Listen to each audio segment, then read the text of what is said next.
Advanced philosophy memes. We make good memes. Advanced philosophy memes. Base fucking memes. Advanced philosophy memes. We make good memes. Advanced philosophy memes. Base fucking memes.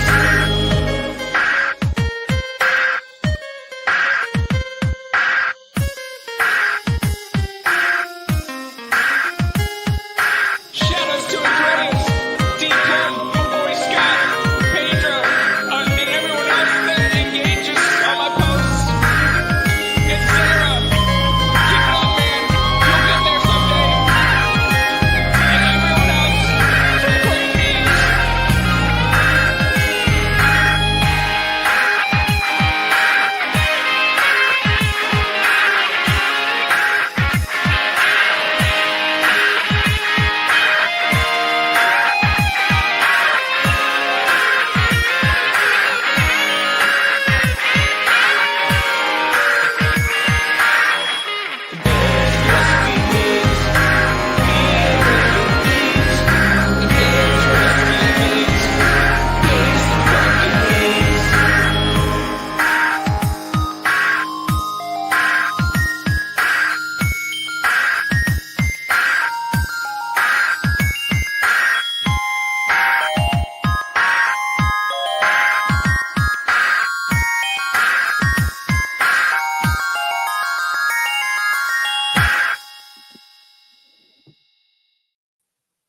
Dang. I'm just gonna like start off by explaining that I'm a complete idiot, which is kind of funny because a lot of people think I'm not a complete idiot, but sometimes I'm just so stupid. But that's okay. I got my hopes up just now in this weird way because earlier Mr. Beast, he posted this thing, and then it sounded like Mr. Beast reposted my reply.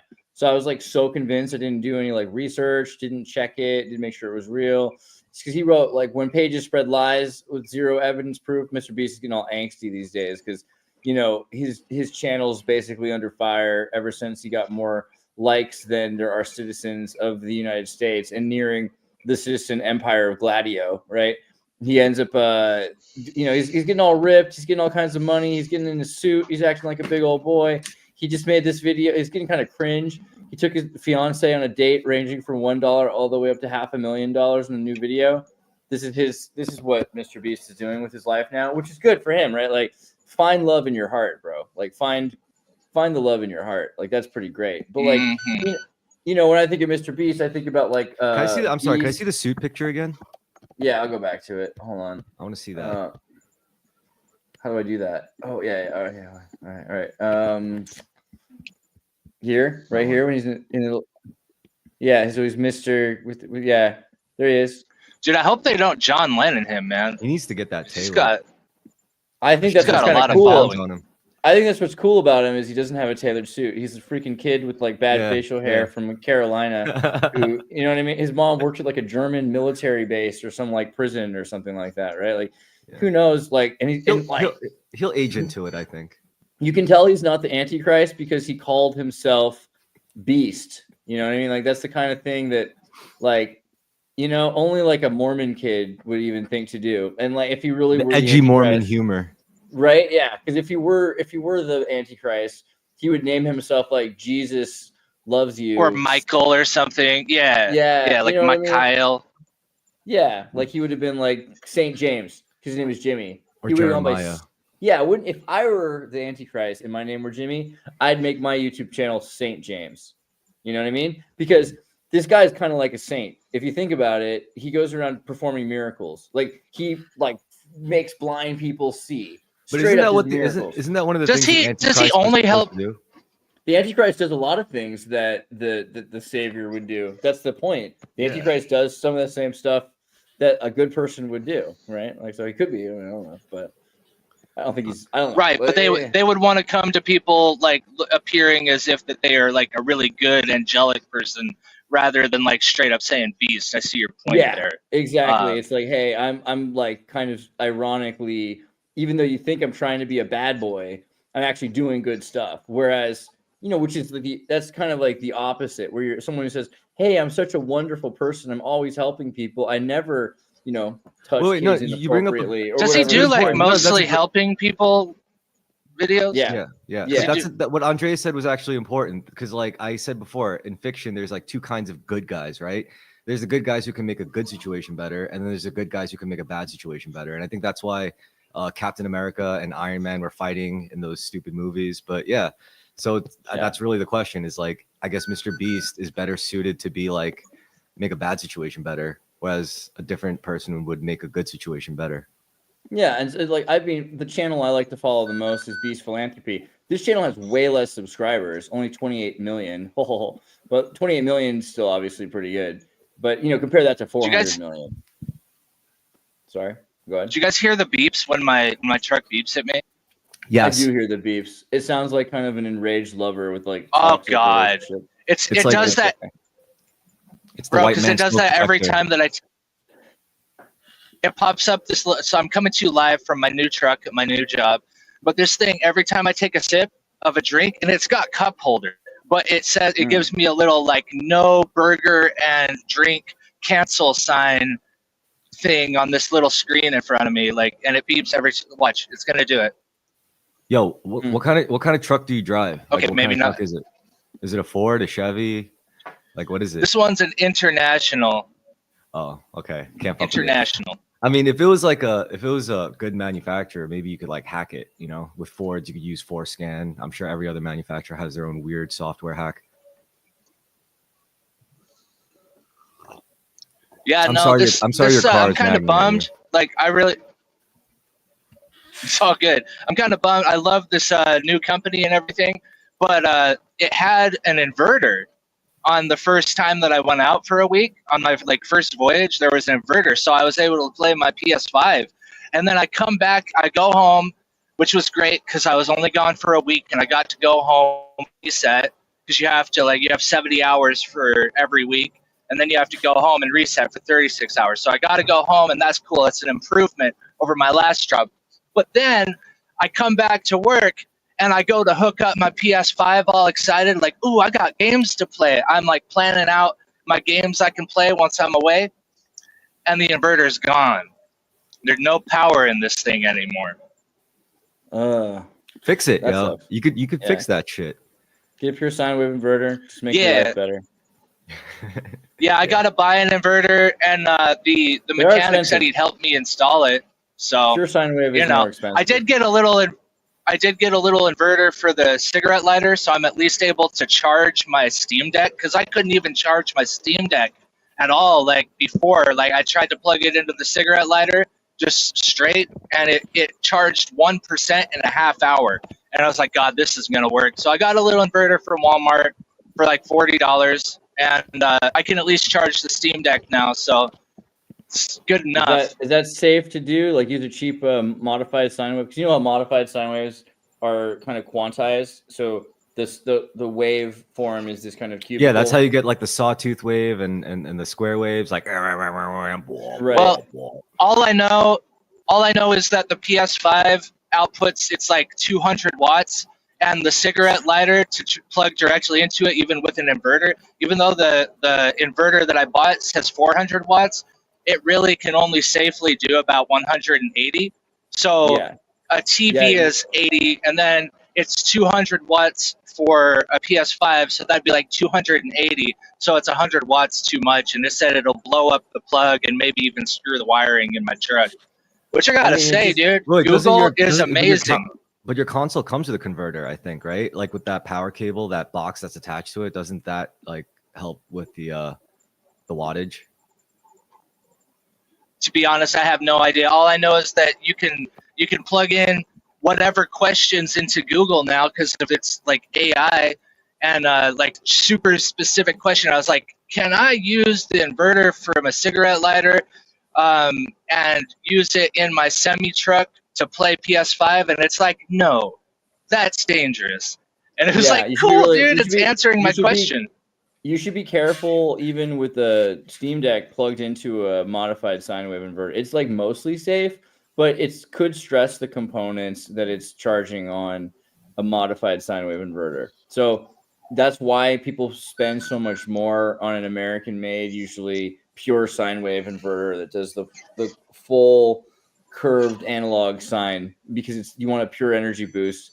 And you can use the mod sine for charging electronics. That's probably okay, but the inverter has to be bigger or it will overheat. Yeah, that's another truth. Is like it makes sense to get like a 1400 or a 140 amp, right, 1400 watt pure sine wave inverter, and that's like 600 to $800 usually to get like a proper one. That's the problem with these, like the That's insane. Yeah, but I had, like, for my Honda Element, I had a 1400 watt pure sine wave inverter setup. It's still in there. I just don't really use my old car at this point. I'm like living in Europe, but it was like, I had my projector plugged in, and you can kind of sometimes run a projector off a mod sine for 5 minutes or something like that. But any amount of energy flickering could completely like fry your board, right? And something with like a Steam Deck, at least if you're using like a DC charge, it should be that you can just charge your Steam Deck with the cigarette lighter if you have a PC or PD DC charging plug. Let's like a PD high. Yeah, you can get adapters that like plug in. That's just the adapter that you can plug your USB cable into it. Is that what you're talking about? Like I had to research all this shit because I didn't expect this to happen. So I'm new to this game. So we actually make really what I would need. don't go with AliExpress to do this probably. Although there's no reason that AliExpress is inherently bad, but they make PD 60 or PD 80, PD 100 even charging sticks, right? And these are directly DC, because USB is DC. So you should be able to avoid any sort of AC alternating current conversion. You should be able to charge your Steam Deck directly through USB-C through a high-speed PD port, and just DC directly, because DC is something that you don't want to have to. You don't need an inverter for most of these things. Most of these electronics are already dealing with the fact that you're going to be plugging them in China or in America or in England or in continental Europe. Like my Mac or my PC laptops both have charging bricks, right? And my laptops, a Mac laptop, and they have a charging brick, and the brick itself, you can plug in a PlayStation style cable, right? That you're familiar with, that Sony style cable with the circular thing. That you can get one of those cables for European or for England, and then you can plug in that brick, and that brick will do the same thing. It'll take 220 or it'll take 110, and it'll convert it back to DC, and it'll run it through a capacitor, and then the capacitor is really holding and storing the energy and charging.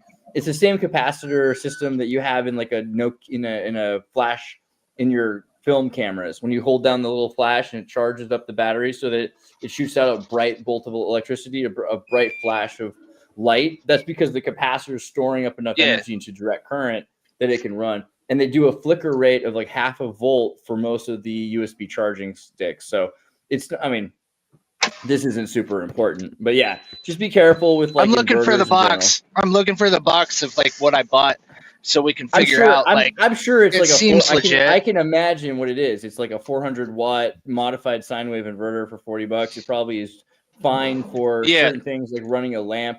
Probably would be okay. EverStart. It's I don't know where I put the box, but here's what I job got. Training for technical customer service. Yeah, right. Yeah, sure, I'd be happy to help you with your problem. Yeah, and it probably says somewhere on their modified sine wave or something like that. Maximum continuous power, USB 3.1. It says on the back the output is 115 volt AC, and it doesn't say anything about sine waves. I've seen other stuff that said stuff about sine waves, but this one doesn't. Yeah, I feel like they don't want to mention it unless it's a pure sine wave. If it's a pure sine wave inverter, they're gonna put that on the box because they're proud of it. And they're gonna make it mad expensive. And it has to be, yeah. And so like, what is the significance of the sine wave? What does that have to do with stuff? How does that work? Let me show you a picture of it. That'll probably make it clearer. Sine, and let me make sure safe search is on. I'm pretty sure it would be, but safe, but like you never know. There's probably like a naked lady holding up the the wave for you to see or something like that. Okay, so first off, Unoscillated signal. Well, my mechanic, he told me, he was like, please do not plug your PS5 into it. And I'm like, Yeah, all and right, this bro. is- And this is I'm really why. tempted to, no, but this is I this don't is want to, why. you know what I mean? Don't do anything stupid. So here you look at, Yeah. but you could get a direct current adapter. Like there's a way to charge, with a brick. Like, but essentially that's what's going on already with your PlayStation 5. Your PlayStation 5 Yeah, I'm already going to have to get a big inverter and hardwire it in and like have them help me out with that, which is luckily he another will, reason. but how long? You know what I mean? Like when he'll actually have time to do it, like God knows. So who knows when the next time I'll be able to play my PS5 is. You never know. Could Yeah, be forever. Steam Deck, you're good with a Steam Deck right now, though, dude. There's like, Yeah, I just had honestly- to rebuy a game because I know I'm not going to be able to have time to play my PS5 for like maybe 2 months if I even get an inverter and then hardwire it in and take the time to do all that. So I just rebought Lies of P, and because I really wanted to play it. And then there's no inverter; it's gone. Because the last guy that drove this truck, I guess he's been trying to get it back for 3 months, and he finally just took it. And I had no idea, dude. I was so bummed out because it was just gone. I'm like going to plug it in. It was sad, man. Well, I'll look into it because I feel like there's probably, the problem with the PS5 and like any of these like kind of sleek designs that Apple and Sony does is they usually put their inverter in the box, in the PlayStation. Normally you have a cable that comes out of a device and there's a little box next to the thing, and that box is doing all the work, and it's as big as your phone or something like that. But they want to be all slick, so they put that. Yeah, in they the had that on PlayStation. the Xbox 360. Right, which was great because that meant the Xbox 360 could be brought to any country in the world. You could plug any cable into it, and you could run that thing in any country on any energy, on 50 cycles, on 60 cycles, on 220, on 110. That's amazing. It's an honestly great thing, and it's because Microsoft is used to building black boxes that have to work all over the world and be deployed. Modular is better, yo. It's just more practical, yeah. But people be like, "Oh, I already have this big thing. I don't want to have another big thing." So, but these things right here, basically. What would happen if I plugged my Oh, is he still there? Because we're trying to little box I just showed? What would happen? So let me show you this picture here. So here is a pure sine wave versus a modified sine wave. So pure sine wave is the blue line, right? And it's pure in the sense that it's analog. Okay. So it has energy that comes up and then it comes down, but really it's a spiral. We were looking at a spiral from the side. It's like you're looking at a wave, a tubular wave from the side. And what you're noticing is, compare it to the modified sine wave. The modified sine wave either is or is not. Is you ain't. 1 or 0. Oh, so it's digital. Yeah. And that digital signal means it's a flicker. It's like a light flicker. So if you'd have a pure sine wave plugged into a lamp, then you'll notice that the light kind of gets brighter, and then it gets dimmer, and it gets brighter. But that's happening 60 times a second, so fast that you don't even notice it, right? Because it's kind of like a warm and cold. Whereas if it's a modified sine wave, then the light would turn on and off, on and off, on and off, on and off. Just flicker, flicker, flicker. Yeah, and doing that to a light bulb will probably hurt your head, but it's not going to screw up your lamp necessarily. It could. It might wear down the life of the lamp, actually, the light bulb quicker. But for a PlayStation, that's a super bad idea because you're basically turning on and off your PlayStation 60 times a second, and you could end up very quickly frying your PlayStation. That's kind of the problem that happens to a lot of people. Oh, shit. I'm really glad I didn't try it, man. I'm really glad. And worse, you'd probably not be able to run the thing because turning it on and off means it's probably taking a longer time to turn back on. So it's just whoa, what's happening? Why are you dry humping me super hard with this electricity? Yeah. It's basically assault, Don't do it. Yeah. Yeah, no. We actually should probably we should what's the word? When you I can't think of the word. Forgot it. It's all right. I don't know. I wanted to talk just 30 more seconds about Mr. Beast saving people's lives and how cool that is, but it's not really that big of a deal. I just think it's pretty cool that there's. I like this is I'm an old man. I watch Mr. Beast. I still watch him save people's lives. I think it's pretty cool, and you can say what you want about it because it's like the Gita says, the Bhagavad Gita chapter 3 verse 22. Is that the one I want to say? Or am I thinking about 9:33? Put it on the board. Let's see, let's try it. I think it's 9:33. 9:22. Yo, did anybody ask Forrest if he was going to join us or not? Oh, freak! I forgot. Yeah, I didn't even. Did we send the link to the main chat for him? Poor guy. Hold on. I'll do that. No, yeah. I'll do that right now. Thanks for bringing it up. So you're a thoughtful friend. Okay, let's see here. Forrest. Yeah, where's this guy that we wanted to have in the show who's part of our circle of APMers? Was it Forrest with 2 R's, right? I think it's just one. No, it's 2. Yeah. Oh, it is? I'm not that good a friend. Not that thoughtful. Yeah, right. You've seen 1 R, you've seen them all. It's a hard R, though, in Forrest. I'm going to call him and see if he gets one of them's hard. Yeah. He says he needed like a day in advance. I should have told you yesterday, and it's my fault because I told him I would tell him yesterday. Well, we did tell him about what time approximately. Andreas did, so he kind of knows. But like, I think he's a grown ass man. I think he's right? free. He needs a day. He needs a fucking day in advance.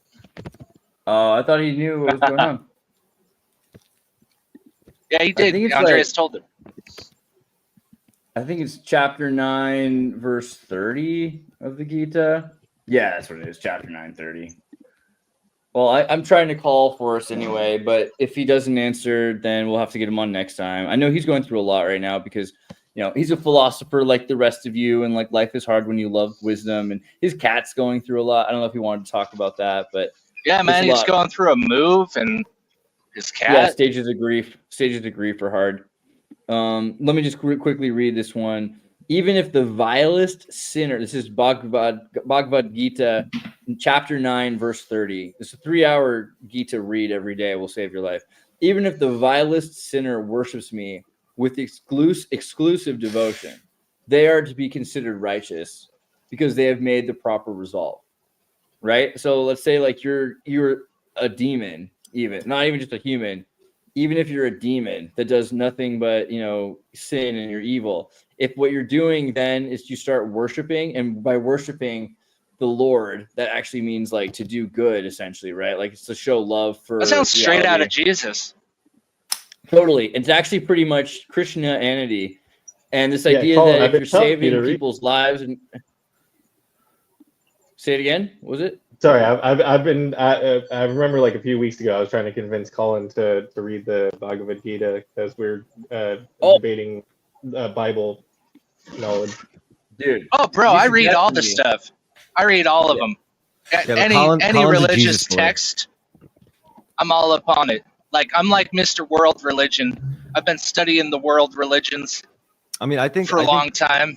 Colin, I think you do kind of have like a Christian bent, which is fine. Like, I really want to like. Oh, dude, yeah. I want to. No, I love the Jesus. I know. I want to explore this idea where it's like if you take all the actual religions to their conclusion, where it's not like learning so much as having the ability to embody the values, like the true values of said religion, you end up in the same place, right? Very similar, yeah. I mean, they all are about right action. I don't think every religion is actually. That's what's cool. There's a lot of religions. So first off, most religions are the same religion. That is true. Like I mean, I don't mean to say it's the same religion. I just mean, what are they all telling you to do? Like, don't drink, don't have extramarital sex. Look into Satanism and tell me that Satanism has the same goals as Christianity. You know, I don't know anything about Satanism. Satanism is to worship the self. Yeah, that's a little different. Well, Satanism rules the 9 laws of Satanism. It's like focus on. Let's see. Click on the 11 rules of Satanism, and then the sins, the satanic sins, the 9 satanic sins. Okay. First off, the 11. All right. Before I get into that, let me just preface this by the point I was trying to make. Most religions are the same religion because Judaism, Islam, Christianity, these are the Abrahamic faith.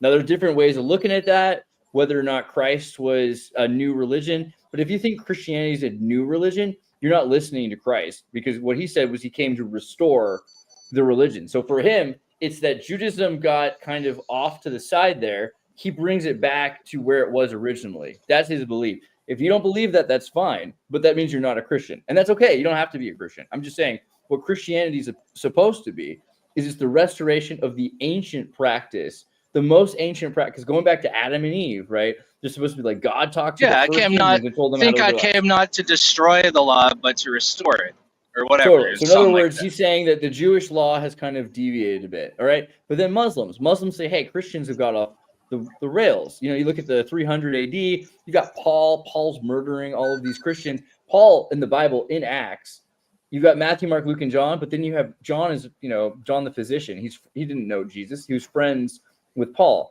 Paul was Saul, right? Saul was this dude who's a lawyer. And right. He was a mass murderer of Christians. He was like Stalin for the early Christians. Yeah, he was responsible for anyone who ever witnessed Jesus. He was like, put him to death. And this is what the word witness, actually, the word for witness is martyr.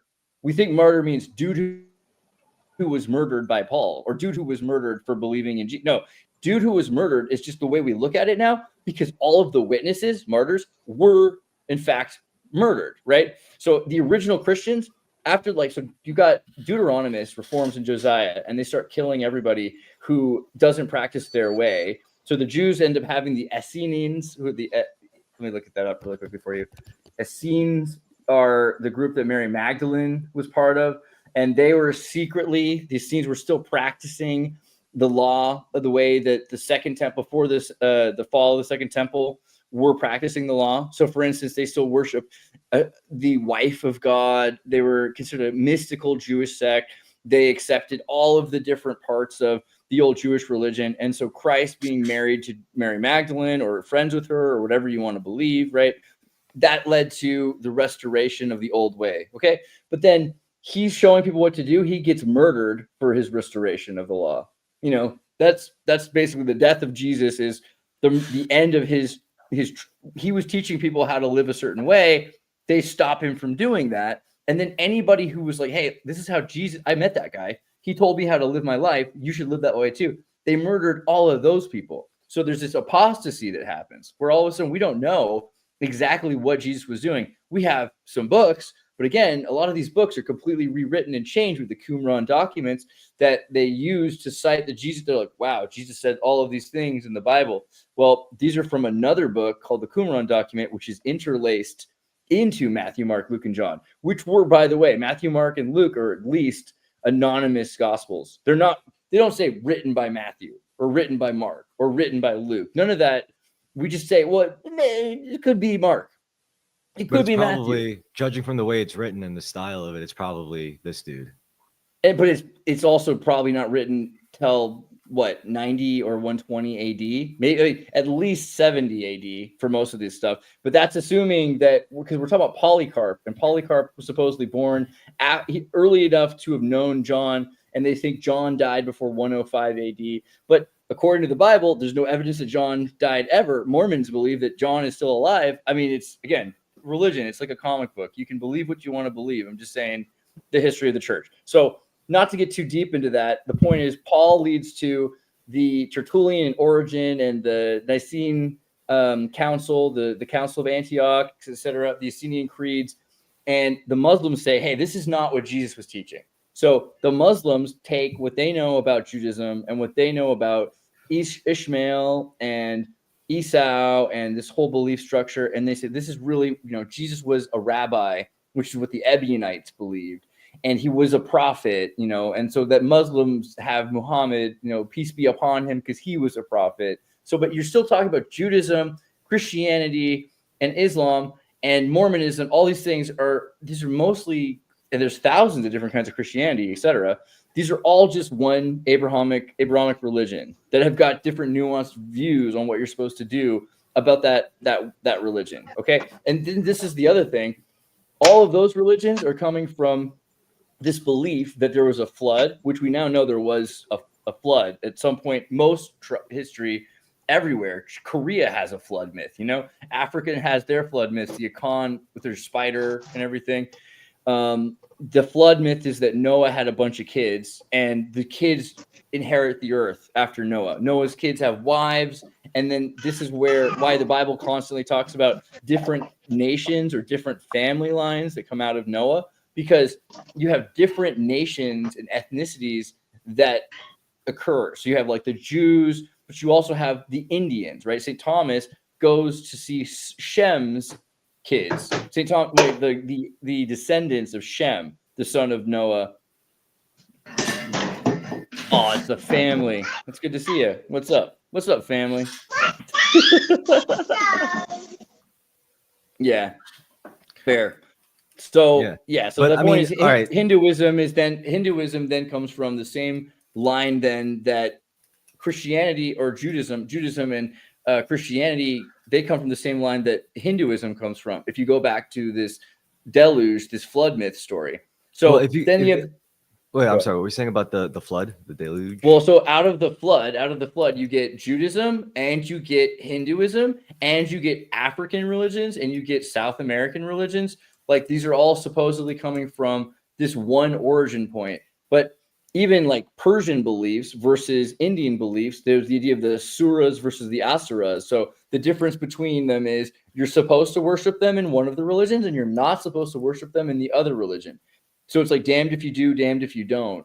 But they're basically about the same thing. These like supernatural deities that we're interacting with. So even getting beyond that, then you have this idea of Prometheanism. And so Prometheanism might be the main difference. If you get to the primordial religion point, it's like, do you worship God or do you fight God for your freedom? And most of these Western and Eastern religions, not the Middle Eastern one, the Middle Eastern one being Zoroastrianism, and most of these beliefs that center around Prometheus. I still think there's a way to reconcile that, and this is going to be like a little hermetic sounding, I guess, but this goes back to the concept of like as above, so below, and how meta you're willing to go. Like if we say like, are you willing to go against God to fight for your freedom as a human being on this earth who wasn't asked to be born, or are you going to live in service of something bigger than you that you're a part of inevitably?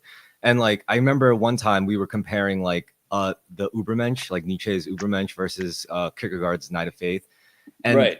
It is kind of, you could see that example in every individual. And I always say, that's like, the dilemma. Yeah. If your life is like in the pooper, like down in the dumps, and you're dealing with like a lot of stuff, you should tap into the Übermensch. Like you should say like, nah, God has nothing to do with this. This is all me.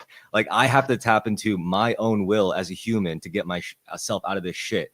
Right. But then after life is good, after you secure that post-scarcity abundance and you've done your stuff, you fought that war, then you got to go to God. Then you have to give it up, because otherwise you're just going to repeat that cycle. You're going to get lost. Showing Mr. Beast for no reason whatsoever. Right, exactly. Did you ever get into the Levian, we were about to. No, sorry. But that having been said, a lot of philosophy and religion around that time is all really very like secondhand, trust me, bro stuff. You know, it's like we only know what is it? I always forget who is the student and who's the teacher as far as like Plato and Aristotle and Socrates or whatever. But sorry. Sorry, I'm muted. Yeah, that was crazy. Your baby was like, I know the answer. Come on, man. It was Plato taught. All right.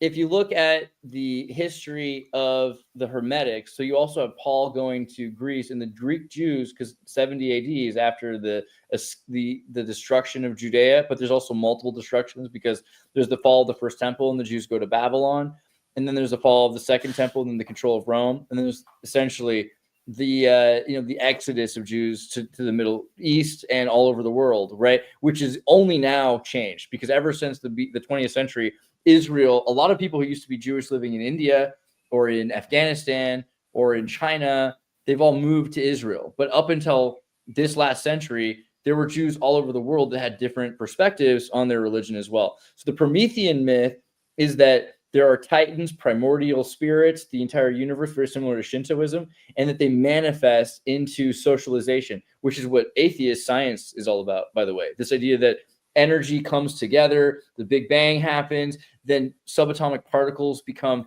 composite elements, and these elements that continue to spiral out, they form relationships which become geodal, which make diamonds and jade and rubies, and then people, right? That there's some sort of a hiring of consciousness that builds. That's a lot of what Promethean is. And the Greeks and the Persians both believe this idea. The Persians are a little bit more nuanced. They have 7 darks and 7 light spirits that come together, and the dark is consumed.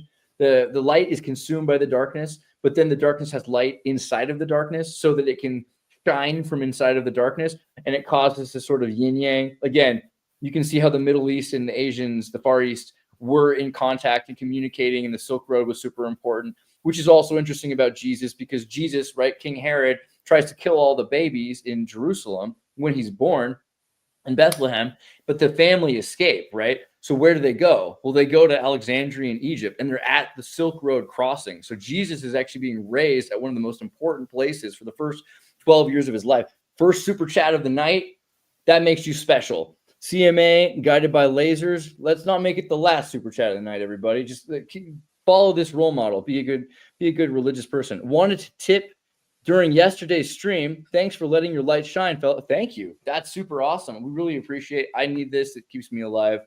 I don't run a dojo or, fix cars or anything useful with my time anymore. So that helps me a lot.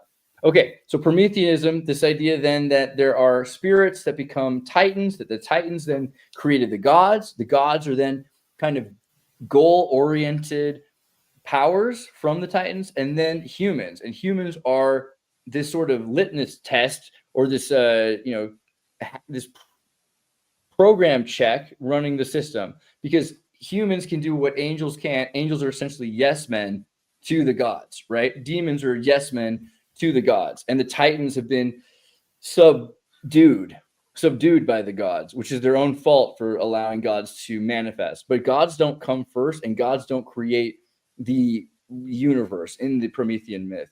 And so humans then are trapped by the gods, and that's why Prometheus created humans, was to help destroy the gods and to help humans escape, because the gods in the Greek myths and the Persian myths are not necessarily nice people. And this comes into Gnosticism when Christianity converges with Gnosticism as well, Yaldabaoth and everything, because it's this idea that gods are consuming life, right? Jupiter is consuming life because Zeus, Jupiter, is the son of Saturn, Kronos, and Kronos, the father, he consumed all of his own children, all of the other planets, his children are all the gods. And then Jupiter escapes from Saturn, and in the process, Saturn makes Jupiter take a bite of himself. So he makes him learn what his taste, he gives him a taste for blood.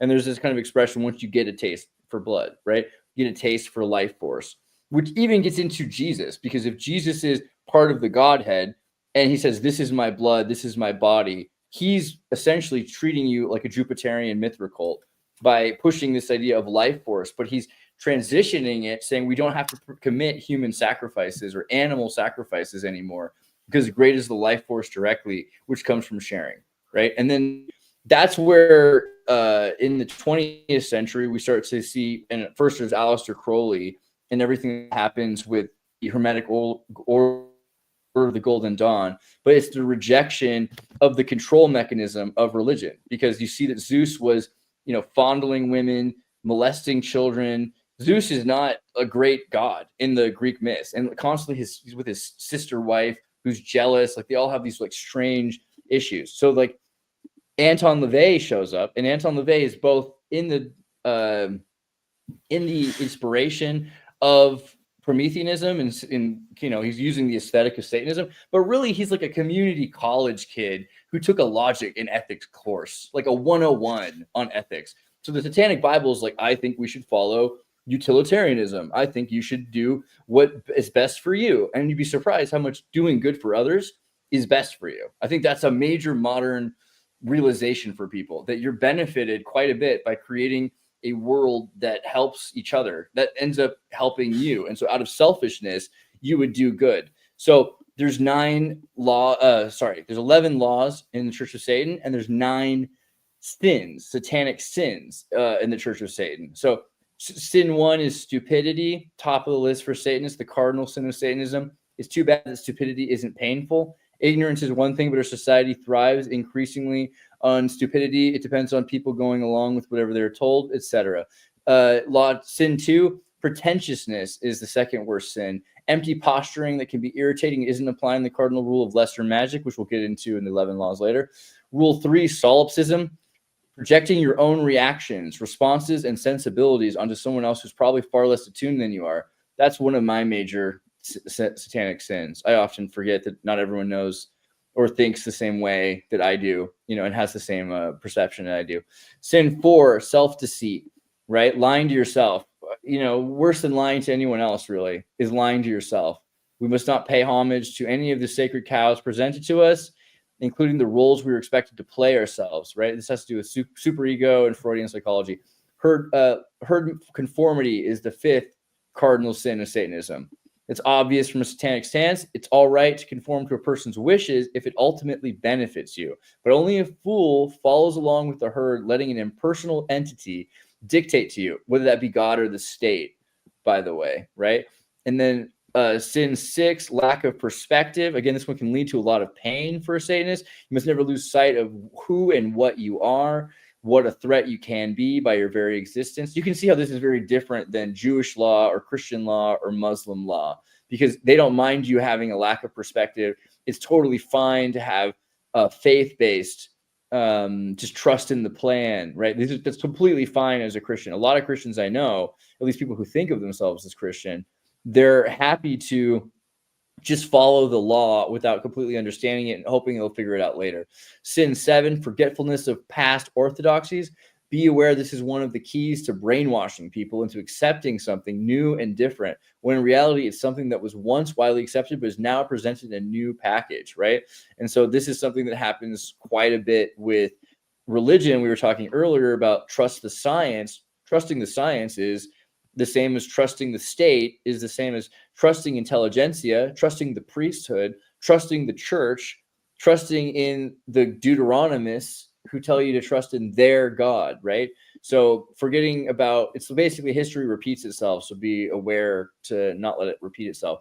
Sin 8, counterproductive pride. The first word's important. Pride is a great, up to the point you begin to throw out the baby with the bathwater. The rule of Satanism is if it works for you, great.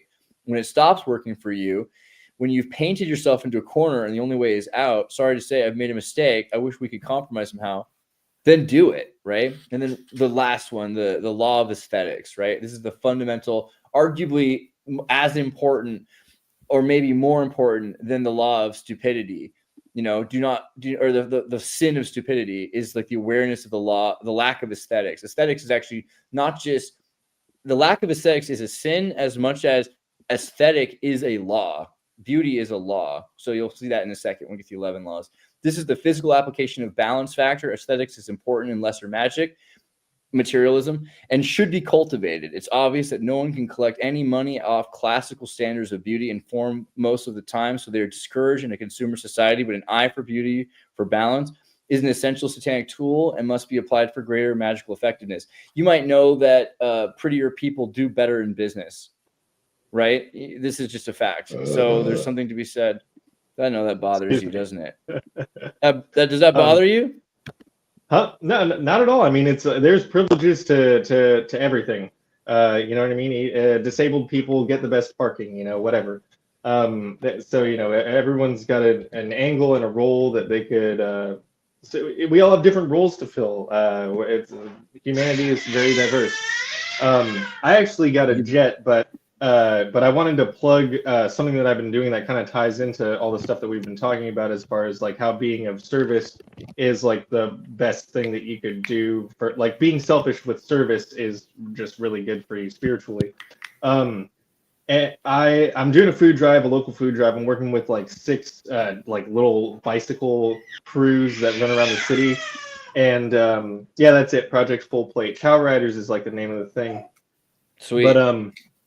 But yeah, so I had to, at first it was just a food drive and like nothing was happening. But once I gamified it and attached points to, you get a certain amount of points if you take donations to a certain location, or if you deliver them directly to a food pantry, you get another amount of points, and you get bonus points if you do it in costume, little things like that. And it really started to pick up steam. People are getting very competitive. People are getting their feelings hurt over what is essentially seeing which bike crew can be the most charitable.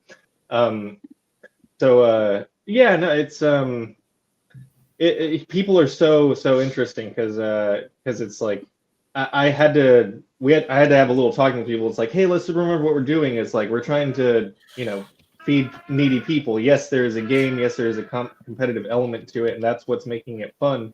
But like what we're doing is really important, and it's bigger than anyone's ego about like a flexible interpretation of the rules. So like I'm seeing like this as like a microcosm to a lot of other things, and hopefully once I get the game dialed, I can kind of scale it and have like a. That's awesome. I mean, yeah. So everyone, check out Batmonkey Customs, and you can get involved with Project Full Plate. Support this food drive. This is super epic. I'll probably end up figuring out a way. Hit me up after this. I'll talk to you about it and see what I can do to help too. That's awesome. Heck yeah, yeah. If you could click on Chow Riders, that's sort of like the main that's like Chow Riders right just here. Started it. Yeah. There's like a leaderboard. Guys, everybody, get in here and follow Chow Riders, because even just following this will make it circulate amongst the board more, and then that's easier. And like, so basically, there are a lot of people that could use food more than you realize. It's like hard right now. I mean, it's expensive to feed a family. A lot of people that are trying to have families, how do you even expect to be able to afford? It's impossible to pay for your own meal. It's like $100 to go to a supermarket now to buy food for like 1 or 2 people. Try having like 4 kids, right? Taco Bell is $30 for 2 people. Dude. Crazy. Yeah, this is really key. This is awesome that you're doing that. I highly support this, and I hope everyone else is down to support this as well. Make sure you check out Chow Riders. Chow Riders is a great name, by the way. I like that a lot. That's pretty cool. Thank you. Thank you very much. I would love to stay and chat more, but there's I've got, speaking of family, we're all sitting down for a little late family meal thing. Yeah. Yep. Totally cool, bro. But I love you guys. We'll see you next time. I love you too. Yeah, next time. Dude, it's awesome that you're here. We love you very much. I also take care. We'll see you soon. Love your family. I'll listen to the rest of it at work tomorrow. Bye. Cool. Peace. Cool. And then Jack is back. Very cool. Jack is back. I also just set up a super chat goal for us right here. I don't know if it's gonna let me like show you what it says. Would be sweet. Here we go. Can you see that super chat goal for the rest of the show? 10 teal super chats. If you guys do teal rated super chats, you just put in topics you want us to start talking about, and then we will start making sure that in the shows that we talk about things that you're more curious about and that you want us to talk about. Or if you want me to do something cool, because like tomorrow I'm going with the last super chat goal. I was able to get my tickets to Vienna, so I'm going to Vienna to see Raphael. Nice. Yo, by the way, I like what Aaron Corbett wrote. We are all fragments of source. Even Jesus could agree with that. That makes me feel good. You're saying God is within me too? Yes, little one. I am. Even Aaron? Just kidding, Aaron. I love you. You're great. Aaron sent me this really cool picture of himself with a green Power Ranger helmet. I was pretty impressed. He has like a pretty great green Power Ranger helmet, and a lady with a pink Power Ranger helmet. They're definitely running around having a beautiful time. But yeah, so I was able to get my train ticket from Dresden to Vienna, so I'm going to be doing that. But if there's anything else you guys want us to be doing or talking about, just like feel free to super chat us. I set it to, yeah, exactly. This was all act like you know Raphael's idea, and this is why I was able to go visit him. I'm going tomorrow. But yeah. Oh, he was wearing the Zed helmet. That's right. Lord Zed, which is actually cooler in a lot of ways. I like the Green Power Ranger, but Lord Zed is awesome. Oh yeah, Zed is like the evil mastermind, right? With the brains coming Zed, out. Lord of the world. Yeah, he's pretty great. But yeah, so thank you guys for your like thus far super chats, and thanks again. Shout out to Real Rye or Die for his membership support, which is also that's like a $5 super chat in a sense. To do that is the equivalent for a month, and then wanting to tip yesterday's stream. Thank you, CMA. That's like a super great way to start our stream. I appreciate it super bad. And I wish I had a Tommy helmet of some kind. Well, you know what? I had one for a while, but it was tiny. It was a tiny Tommy helmet, and I had to send it back to the Philippines where they made it. Oh, I just saw for a second. Oh man, I was so disappointed. Right when you start talking in my wheelhouse about all the things like stuff that I'm really interested in, my connection just crashed, man. But we took a pause, so we'll go back to it. I'll bring back. I just did the sins of the Church of Satan, but we can talk also about the laws of the Church of Satan. I just saw that Forrest was in the back room for a second there, but then he said he couldn't hear us very well. So he said he's going to try to reload and come back. And, you know, if he can get to work, great. Otherwise, obviously, he can come back next week. But it'd be good to get him in there. Let me just, now that you're back, then I'll just do I'll be right back, though. I'm still listening.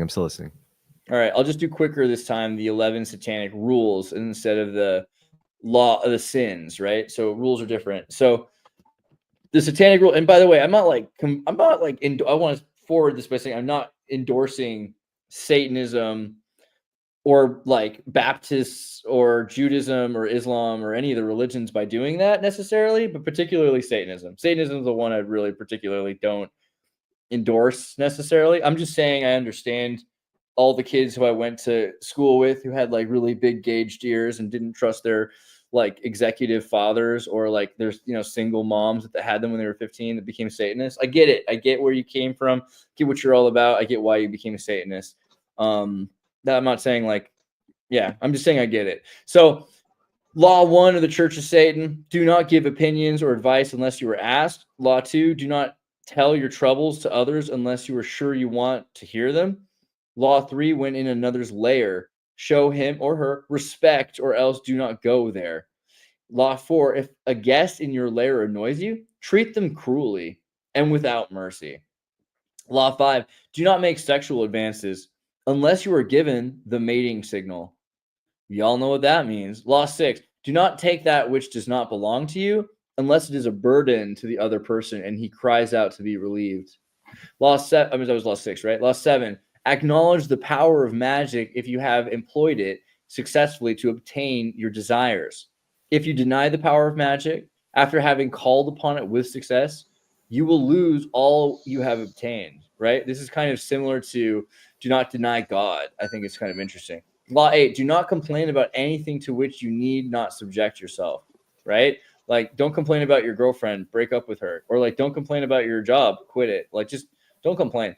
Law 9, do not harm little children, which I think is interesting because when people think about Satanism, they don't understand that this is not just like a joke. This is legitimately one of their laws, and goes on further. You can see why trans vegetarians clean up beaches and call themselves Satanists. Law 10, do not kill non-human animals unless you are attacked or for your own food. Notice it says non-human animals, so it doesn't really say do not kill, because that's like a law of, you know, the 10 Commandments. It does not have thou shalt not kill. Just don't kill animals unless you are attacked or for your food. And then law 11, when walking in open territory, bother no one. If someone bothers you, ask him to stop. If he does not stop, destroy him. See, and that's very different than the thou shalt not kill. Yeah.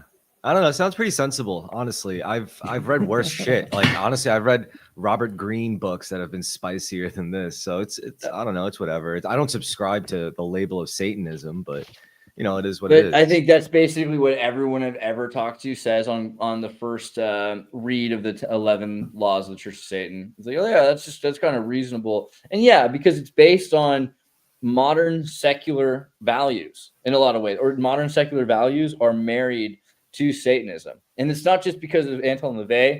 You can go back further and see that Anton LaVey is sort of a facade or a veil about real Satanism. Like LaVey and Satanism is sort of an ironic aesthetic of Satanism. Well, I was going to say, like, honestly, if I'm being like 100% legit, Satanism just repulses me aesthetically, like more than anything. Yeah. It's just not, it's not a cool vibe. It's like 1950s Munsters, Addams Family, Halloween, Elvira, kind of. That was what was, you know, like black and white TV.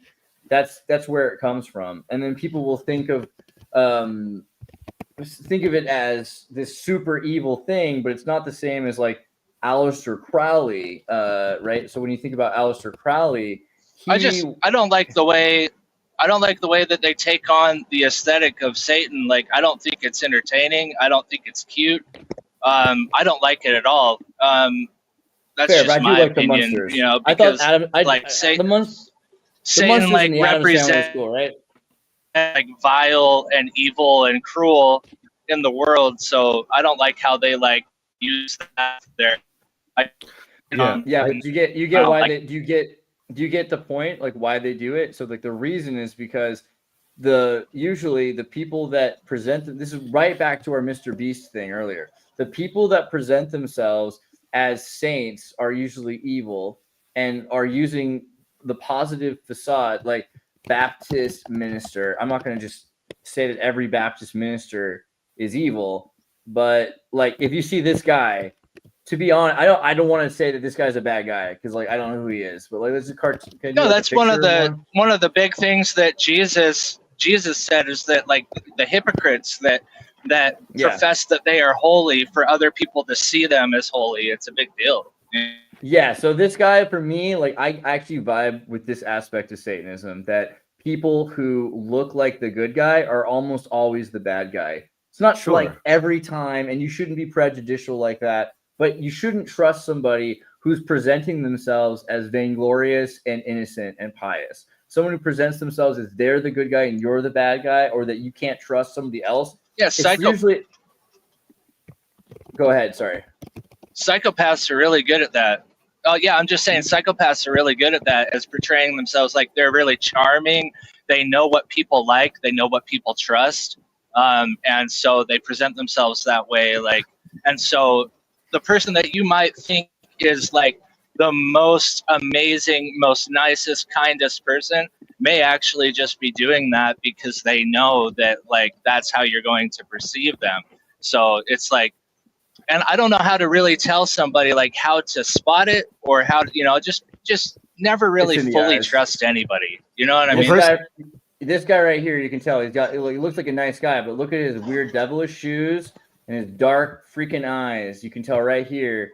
It's kind of like it's like Will Smith in the Roswell shit test, Men in Black, shooting little girl. You know what I'm talking about? There's that scene where see Men in Black. Refresh my memory. Let's go back to it. I'll just find it right there. A second ago, I saw it. Okay, the shooting range scene in Men in Black. So they have a test where everyone who's going to be an agent has to pick up a gun and they have to shoot in a really like scary scenario. Anything like look, there's like monsters. Oh yeah, the little girl with aliens. The ice cream or something. Boom. Why did you shoot little Mindy? And he's like, well, little Mindy is standing What you doing reading around quantum physics?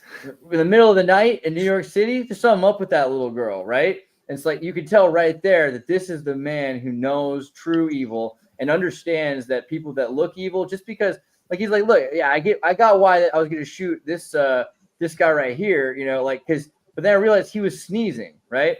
Like he had a tissue in his hand, right? So like, he's not snarling.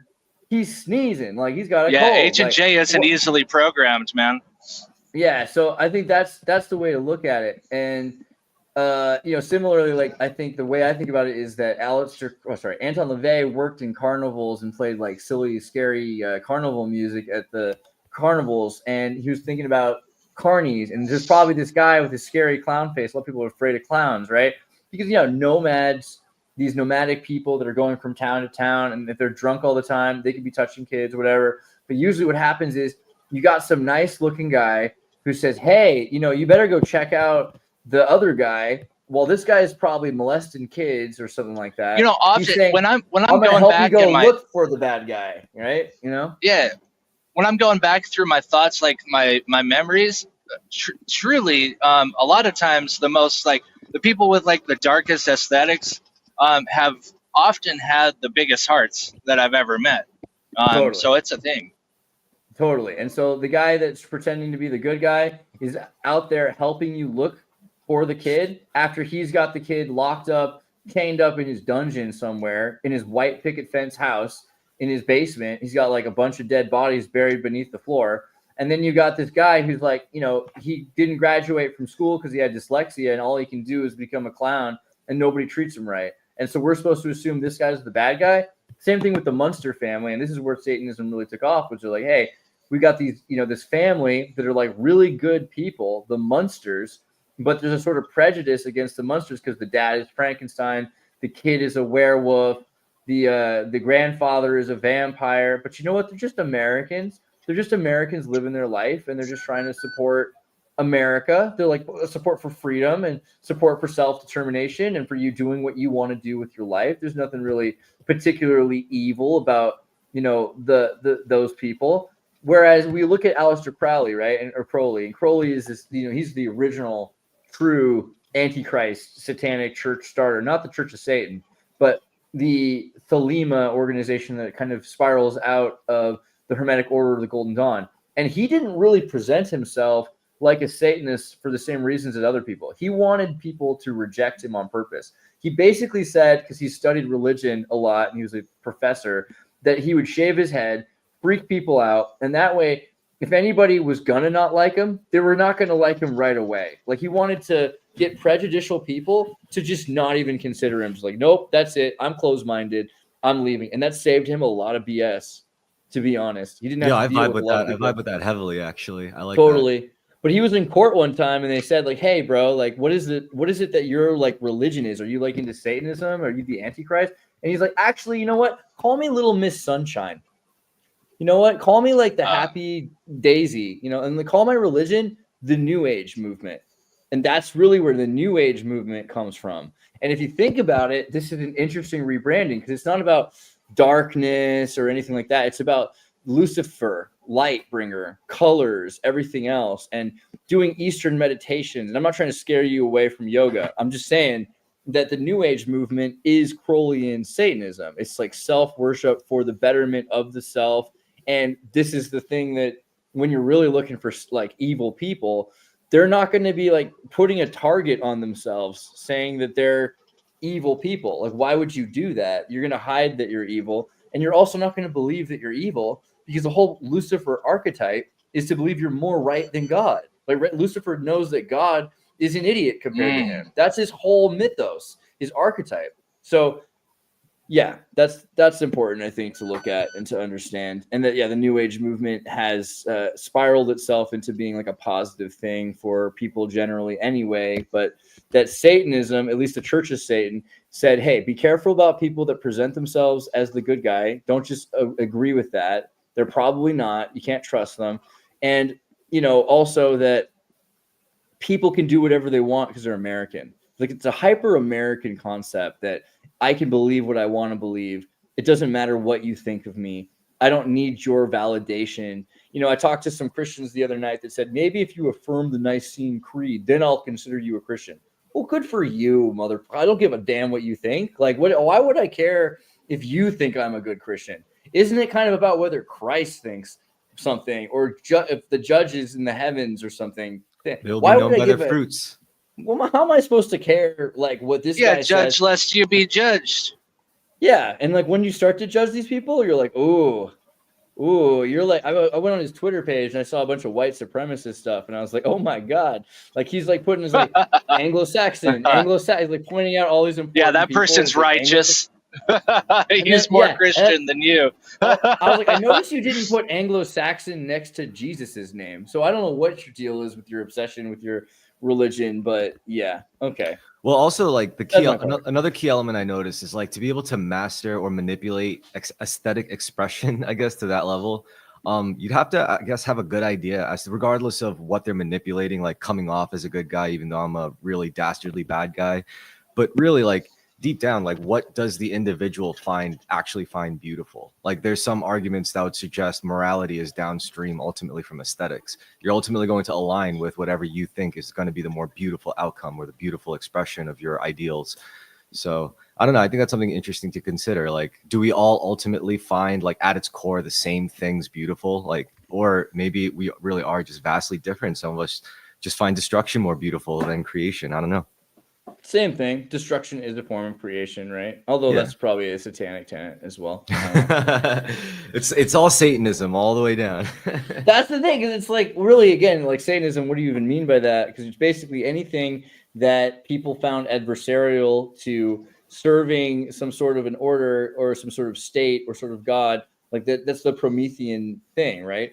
But I don't know. We talked about Hinduism. Hinduism is destruction out of creation, etc. By the way, I want to send this to you later, Colin. This is the Bhagavad Gita, chapters 1 through 18, all in English. It takes about 3 hours in English or Sanskrit, and you can I'll be listening to that tonight. Yeah, it's pretty based. I think it's pretty valuable. It's been a long time. It's been a long time since I've listened to it. And the Marav Harada or whatever, I haven't listened to that for a long time. Can't remember how to say it. But there's a few. Yeah, right. There's a few Hindu texts. They're all very interesting. What's the one that guy was quoting from, the Oppenheimer dude? That's the Bhagavad Gita. That was the one I was sharing. Yeah, that's the one that I've listened to the most. Nice. Yeah, I but think like I Bhagavad said, Gita like is pretty it practical. sucks because Also, the Ramayana. I absorb so much information that like somebody can refresh my memory and I'll be like, oh, like, yeah, that vaguely sounds familiar or whatever. But I don't have a lot of recall on this stuff because I'm always like listening to these books. You know what I mean? That like they all kind of mix together into this like super philosophy. Do you know what helps? Like I just honestly? like, you know what I mean? Try- Like where you try- take the Try writing good more. parts that, yeah, probably not. But yeah, Just journaling. Yeah. it's hard to remember so many things when you absorb so much, you know, information, and there's so much out there. I wish that like I was one of those people that can like recall like exactly like when people do Bible quotes and they're like, oh yeah, John 21:2, like, and they know what it is. I can't Like do wizards. that. It's just not something. Yeah, I can't do that. That's pretty much what they're doing. They're like invoking spiritual magic upon the situation to pretty much put a dent in like the reality matrix. That's real. It's like So some By the way, I'm John, totally- John 21:2 is not that interesting. It's literally Simon Peter Thomas, also known as Didymus, Nathanael from Cana in Galilee, the sons of Zebedee, and 2 disciples were together. That's all it is. So you're I brought up like the most mundane quote possible from the whole Bible. You should do that next time that you talk to a Christian, though. Just be like, dude, read John 21:2, bro. Just read that one. So You'll get it. how about Ezekiel 3:1? Ezekiel 3:1. I feel like I should memorize this one too. This one is, and he said to me, son of man, eat what is before you, eat this scroll, then go and speak it to the people of Israel. So I opened my mouth and he gave me the scroll to eat. That's a good like one. that one. I like that. That's a good one. I wanted to Ezekiel's say- a good book. Because memorizing. oh yeah, no, I wanted to name, like, I can't, like my wife won't let me, but I wanted to name our She'll new let you, son Ezekiel so bad. Like it's my very top #1 name that I want for my son. His But nickname it's would have just a been little Ezzy. too far out. Well, Yeah, you should do Ezzy or what you gotta Zeke. do is you put some you just like let her name him and you get to name him and you put a piece of bacon in the middle of the room and then you have the baby in the middle of the room coming back, or actually no, both of you hold bacon and shout his name, Ezekiel or whatever she wanted, and see who he comes to, right? And that's the name. I'm really happy though. I got my second choice, which is Orion, and that's going to be what we Orion's do, good. almost Orion's 100%. So I'm happy about that. Yeah, Orion. It's going to be Orion, Fox, Indigo, Vesely. But I was going to say about, because you're talking about like Luciferianism and Satanism and stuff. It's like that whole And thing. New Like Age. I understand the philosophy, right? I understand the philosophy of like and like how it goes into Gnosticism and everything, and like the serpent or the you know, the fruit of good and evil being the good thing, or the serpent being the good guy or whatever, and all of that stuff. But I still am like, it may be my like just growing up in like a Christian worldview or whatever. I'm just incredibly skeptical of it too. Like the idea, Sure. because it goes back to self worship, I think, at the end of the day. And I think that ultimately where I come from on it is that, like, yes, like it's innate to feel like the desire or the instinct to want to become as God or to be like more than you are or anything like that. But I think where it breaks down is that ultimately the difference is that the self-worship thing is, it's all about you and what you can do. But like, to really truly, I think, get close to God, you literally have to, like, you have to put it to source first. Like everything has to stem from source and not yourself. And so that's where true. I'm skeptical of it. But bro, John 10:34. I'm just kidding. No, but like not. If you read John 10:34 for real, it's the one that says ye are gods. You know, the one where Jesus tells the Pharisee they're gods, right? So like there's a whole verse there. It's very Mormon line of thinking. Jesus answered them, is it not written in your law? I said, ye are gods. If he called them gods unto whom the word of God came, and the scripture cannot be broken, say ye of him whom the Father has sanctified and sent into the world, thou blasphemous, because I said I am the Son of God. If I do not do the works of my Father, believe me not. But if I do, though ye believe not me, believe the works, that ye may know and believe that this Father is in me and I am him, right? And he says, like, you know, again, Yes, is you this not can't written in deny your law? you can't. That's the whole thing. That's the Holy Spirit, is that it reveals to you that what you're seeing is of God. So, but also is Jesus saying it's in your own law that ye are gods. So you can go back to Psalms 82, right? Let me put it in the other things. It's easier to read, I think, here. But Psalms 82 says, I have said ye are gods, and all of you are the children of the Most High. The Most High. So that's Right, your in the point, that image of everything comes God. from the source. Well, no. It's not that you're in the image of God. You are also, you are also in the image of God. But it's more than that. It's that ye are gods. You're like, humans are the next progression of the deity. It's just not the same as the Tetragrammaton. Because Yahweh Right. or Hashem, as the Jews say, there's a supreme source of everything that the gods come from. This is why it's non-Trinitarian. Go ahead and burn me at You the want to stake. know? Hey, Forrest made it. You want to know What's up, how I Forrest? look at it? What's up, bro? Is Hey. that so? Angels are us, and angels are us at the end of time. And humans and angels were created at the same time, both perfect and human lowly. And right now, where we are is we're at the crux of like the beginning of taking that first step out into becoming towards angels, to evolving towards angels. This is just an idea I have. I like That's it. really I close think it's to pretty badass. Mormonism is that angels have to fall from grace to become humans so that they can become fully gods of their own worlds. Great There you time go. for you Pretty to much show up, same thing. Forrest.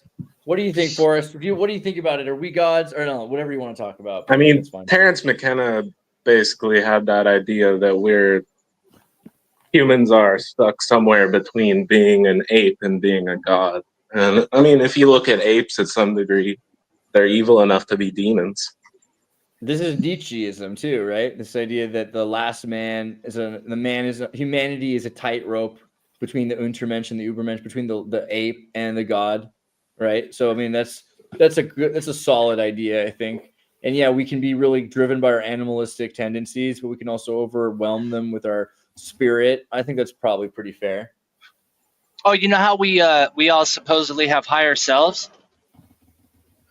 That Yeah.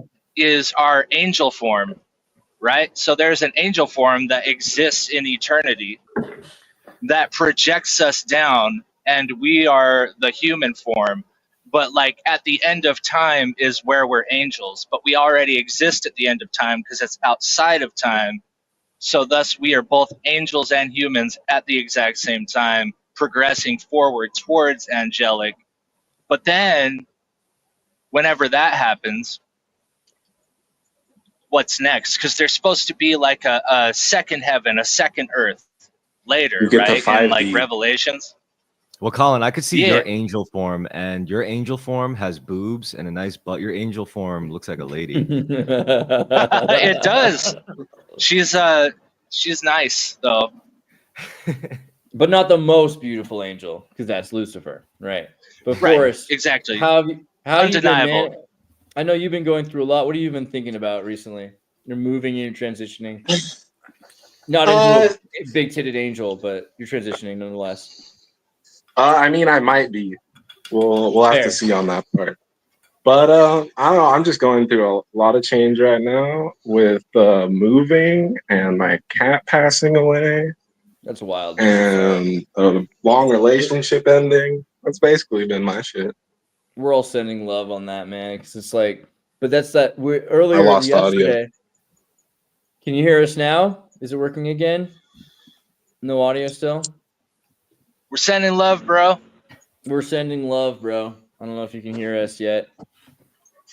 I was gonna say, I'll put up on the screen though. World Bridger. The Mayans have a word for death and life called Kimi. Kimi is the Mayan word for birth or death, and it means to world bridge. So you can pull up that symbol there. That's a very Simpsons looking one here. Star Root, Mayan Oracle. Let's do. Because I just remember that this is the date, but this is the way I always think of it. This symbol right here. This is to me the kind of the symbol for the Mayan word Kimi, which means birth and death, the world bridger. So the world bridger helps you transition, completing tasks and starting new tasks, right? So you're both, it might feel like you're, transitioning is the word, because you might be finishing something, but you're also beginning something whenever you're finishing something. Well, according to Meta AI, transitioning isn't a mental illness, so I'm not completely crazy yet. Yeah, but being crazy is good too, because all that means is you're not beholden According to the WHO. and to the Satanism, right? Because false concepts, right? You don't have to hold yourself to false paradigms or false concepts. You're allowed to believe what you need to believe and do what you need to do. Oh, it's hard though. It's hard when you lose someone you love, and like a cat is one of those things where they're there for you for so much of that time, and like they're kind of an innocent in a lot of ways. I mean, I know that most cats are naked drug addicts. Name was Jägermeister, right? Is your cat's name Jägermeister? I just keep losing audio. Sorry, yeah. The cat's name is Jägermeister. Here, let's type it in here. I believe so. I think I remember that correctly. I spelled it wrong. It's a good name. It's supposed to be a J, right? Yeah, Jaeger. Yeah. Maybe you can't see. Yeah.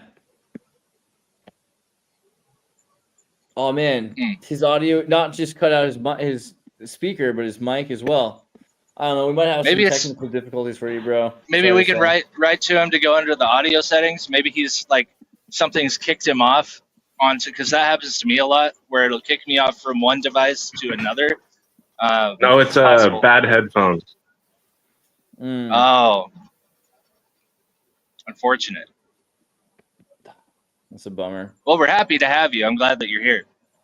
Yeah, I mean, feel like ranting, go ahead. Say anything you're feeling like talking about. I was going to pull up. The main thing I had in my head was like, we talked about like sinners that are the good guys. And, that's kind of synchronized with the retrial of Harvey Weinstein, who was, found guilty in the retrial again. Have you heard Candace Owens' take on Weinstein?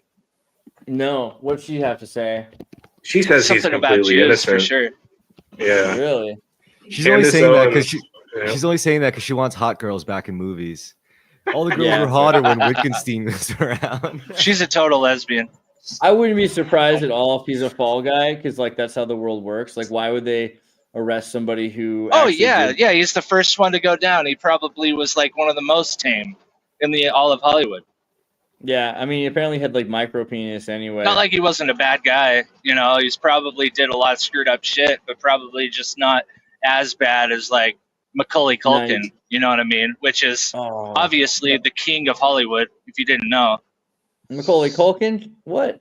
That poor boy was a pizza Macaulay delivery. Culkin. I just had this idea. I wanted to make a movie because like being John Malkovich, right? And like how John Malkovich stars as himself in the movie. So I got this idea to make a movie about Macaulay Culkin because he's like a really weird dude, but for some reason they don't really talk shit on him in the paparazzi and the media and stuff like that. So I got this idea that Macaulay Culkin is like the secret king of Hollywood, and he's like the master of the Illuminati. And I wanted to make him into the movie where he stars himself as the king of Hollywood. Well, they used to talk about him, right? They pointed out that he used to be a drug addict and everything else. And then he moved to France for a while, so he didn't have to deal with celebrity. And then he came back to America and he did the Pizza Underground tour right before Pizzagate was a big thing, where he went around explaining, basically singing Velvet Underground songs, which were songs sung by bands involved with Andy Warhol. And so a lot of people that were involved with Andy Warhol were transgender or dude, have you heard that Andy Warhol is Marilyn Monroe? Yeah, right. Yeah, for sure. I've heard that. I don't think he is. Yeah. I like the story. Damn, they really make a guy. Yeah, well, he's got his moles in the right places. It's kind of trip. And he came on the scene. He came on the scene right after Marilyn Monroe died, and they've got like the same like facial markings. It's pretty weird. And then you could definitely his see like paintings. his famous artwork that was like Marilyn Monroe 4 times, which is like totally like, wow, that's the greatest art I've ever seen. Revolutionary. I mean, I don't think they look that much alike, though. Yeah, you think so? But Same he's got nose? the moles. That's what's the crazy thing. Is at least according to somebody that made a video, like maybe they like totally doctored the whole video that they made. You know what I mean? But like in real time, like they're like comparing and like the facial like he's got the mole apparently. Kind of looks like And he would need stuff. a lot of eye surgery to pass that. Yeah, but he From did like to Marilyn. hang out with. He did like to hang out with transgender women, and like he in the Silver Factory, he basically stopped. You know, after he got shot by the feminist who wrote like the Smut Manifesto, this like lesbian lady shot him. Then after that, he just sort of only hung out with transgender women for the rest of his life until he died of like stomach cancer. Hey, what's up, buddy? Well, What's up, Kurt? well. How you all doing? Hey, I feel like it's I can great see to- into your skirt, dude. It's okay. Everything is totally covered down there. I promise. A lot of people like to much think to about what they could see. Though, many so people's that's cool. dismay here. Yeah, it's. I promise. I promise everything is going to be PG or lower during the rest of this podcast. At least You're from my gonna end. lower your peachy? What? All right, sorry. Go ahead. For you sure. can be whatever you Gross. want. That sounds For sure. dirty. We can make this a little burlesque. I have no problem with that. Oh my God. What's going on? What's going on? Well, we were talking song. about Carpet cleaning. we were talking about the aesthetics. What's of going Satanism, on? the idea that Satanism is you know, it's like okay, we talked about religion for a while and like whether or not evil is good and good is evil. Like maybe things are inverted. Like maybe the people that tell you to trust them and to get a day job and, you know, give your money to the taxes and to the church and to, you know, like basically sacrifice your own well-being. Maybe that's the evil thing. And that maybe like, you know, Satanism, we look at the laws of Satanism and they're all kind of like pretty reasonable things. That's basically what everyone always Watch says. when they out look for at the laws of yourself. Satanism. Take care of yourself. Love yourself. Yeah, right. So maybe like we're living in this weird like satanic inversion, and that's why people that we are told look bad are actually like that's a good aesthetic, and people that look good, you got to watch out for them the most, right? Yeah. Well, I mean, I think there's definitely a degree that Satan operates in politics for sure. Like it's amazing. Like one thing I was thinking about was the like LA protests, for example. Like we are so much encouraged to kind of take one of two stances on topics like that, and certainly that is presented by the news media in that way. Like the news media tries to take either one stance or the other stance, when really reality itself might be much more complicated. Like maybe, you know, there's parts of, well, there are bad things happening that about things like the National Guard coming in, but maybe there's a degree where, you know, it's also somewhat justified. You know, it's Maybe hard they're to a say hooker with a heart of gold. that too. You know, it's that's why, yeah, I don't like to talk a lot of political things because it seems just like so unfruitful. Just like in terms of like changing minds, we're also against this huge like corporate media behemoth that wants to be very, very divisive and very what's I the have a word? conspiracy theory about it. I love conspiracies. I love them. They're a lot of fun. So, I think there should be more of them. would you like to hear it? I came up with a conspiracy theory about the protests, the riot, whatever, right?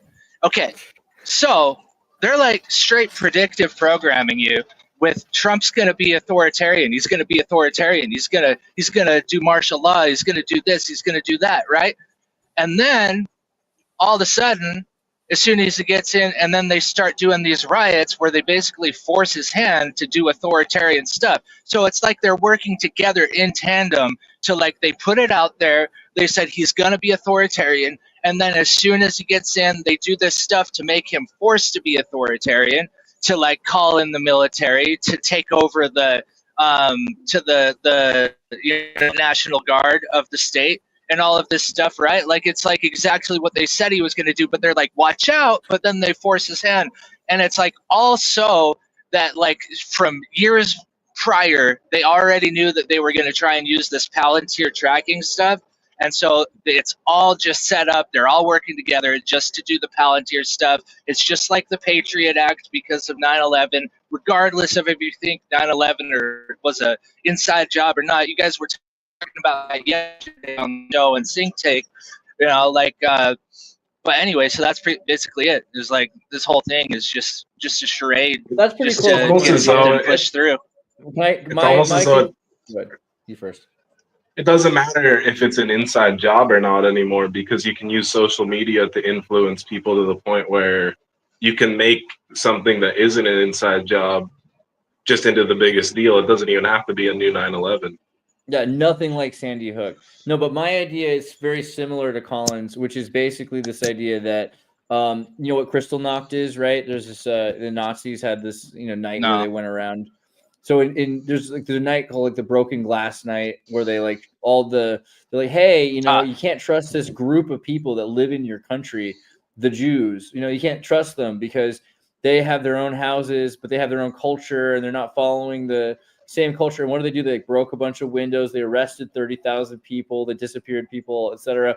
And a lot of the left just saying how this is kind of like Kristallnacht. And you'd be like, well, no, it's really different. There's a lot of reasons. It's nothing at all like Kristallnacht. But here's the way I look at it. It's like this was really essential for the Nazis to take over power. If they didn't have a Kristallnacht and they didn't convince people that they had to arrest 30,000 people and destroy a bunch of stores and everything else like that, then they wouldn't have gotten to the position that they were in order to really become the authoritarian state that everyone remembers them being. So this event, sure, there probably are legitimately people that are doing this. There probably are crisis actors that are, wearing all black and breaking specific windows on purpose and trying to make it look worse than it is because, like people like Andrew Vega aren't going around shattering windows. And yet a lot of the people I know from Los Angeles that have problems with immigration arresting Home Depot employees or people outside of Home Depot that are trying to paint your fence or clean your lawn. I mean, it's one thing to watch the escalation where you see, they did say they're going to arrest child molesters, murderers, etc., drug dealers and stuff. But now we're just seeing the escalation to they're going to arrest anybody who's committing the crime of illegally being in a place in this country they're not supposed to be. And some people are for that. A lot of people are for that. I think most Americans, arguably, whether people want to admit it or not, voted for that. But a lot of Californians didn't. And so in California, where this is happening, Californians, there were Koreans in, Orange County that were conservative.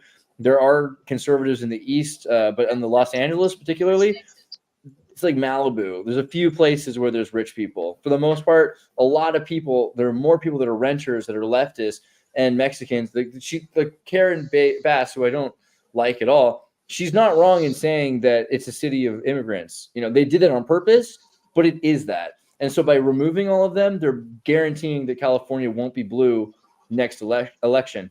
And they're inciting a riot because I think the real point of what I'm trying to say is how much and what do they have to do, how much of, in order to get the reaction that they're getting. Because Americans might have said, we don't really want to see the Marines taking over other states. And if you would turn this around, if Obama had gone into Texas because or if Biden had gone into, to like Utah or Colorado or some state and brought the Marines in and took over and made martial law, like the Republicans would have been freaking out. I think I know what the threshold is. It wouldn't matter what you told them about the reasons why the Republicans would freak the. No, Andreas, This is the precedent. This last thing. This is the precedent for authoritarianism, where the federal government can fascistically control the government of a state. And I would normally not be for that, except I hate Gavin Newsom. I hate Karen Bass. I think California has gone to hell. I'm from California. Yeah, it's tricky. I want to see the change. And they're doing it in such a way where they've even gotten me to say, yeah, you know what? Just do it. But this is the threshold. All right, go ahead. Sorry, Chris. I think the threshold. Now, real quick, I was just gonna say, I think the threshold is whatever you could make like a children's movie out of. Like if the government does something egregious enough that like they could make a Disney movie out of, and kids could watch it and say, "Oh, government bad," then yeah, that's when you'll see riots. Hold on, my tea kettle's whistling. Yeah, I mean, but it's like the riots and everything else. That's to be expected for the federal government removing the power from the local government. You should expect that the local government protects itself and is fighting against the federal government. Did they only riot? Did they only riot after the National Guard, or is that just what they're saying? Because it seems like that's just what they're saying. Like before. The riot started as soon as because Home Depot was right next to the government. As soon as ICE showed up, right? The ICE building was right next to the Home Depot. And so the arrests of of these Mexicans outside of the Home Depot, that began this protest, and the protest got bigger and bigger and bigger. But obviously there are powers at work here that are doing the traditional act of leaving pallets of bricks. It's very expensive to leave pallets of bricks everywhere, right? So for them to have weapons that they can use, and they're not using guns, they're organized enough to know that once they start using guns, they're going to get. They're passing out like $60 masks too, like armored masks. So there's like they're literally funded by somebody. Yeah, I mean they're blowing up Waymo vehicles, not your local cars as much. They're blowing police cars and they're blowing up self-driving cars. So this is a big insurance scam. And it feels like, you know, if your Waymo cars are blowing up and they're all Waymo cars, isn't that at a certain point a sponsorship deal? You know, that's the way it looks like. It might not be too late to buy stocks.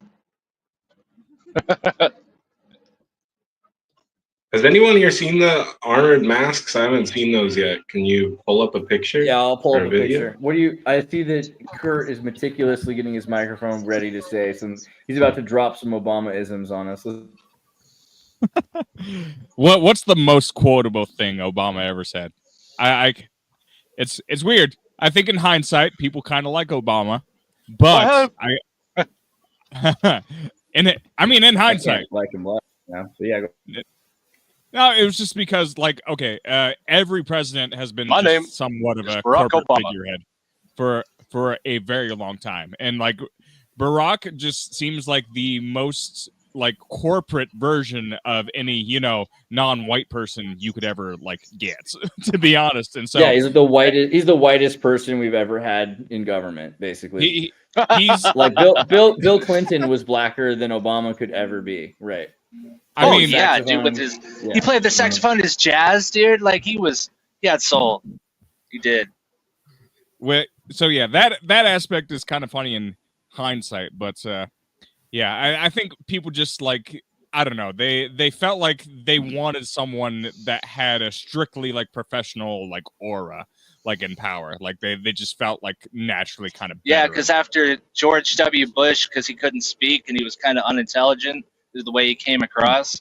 So they portray him that way. He was the perfect person to come in. Exactly. He was just, you know, like from perception, he was the perfect person to come in after George W. Bush. It was just tailor-made because, he's well-spoken and, yeah. When you listen to Bush... And George Bush hates black people.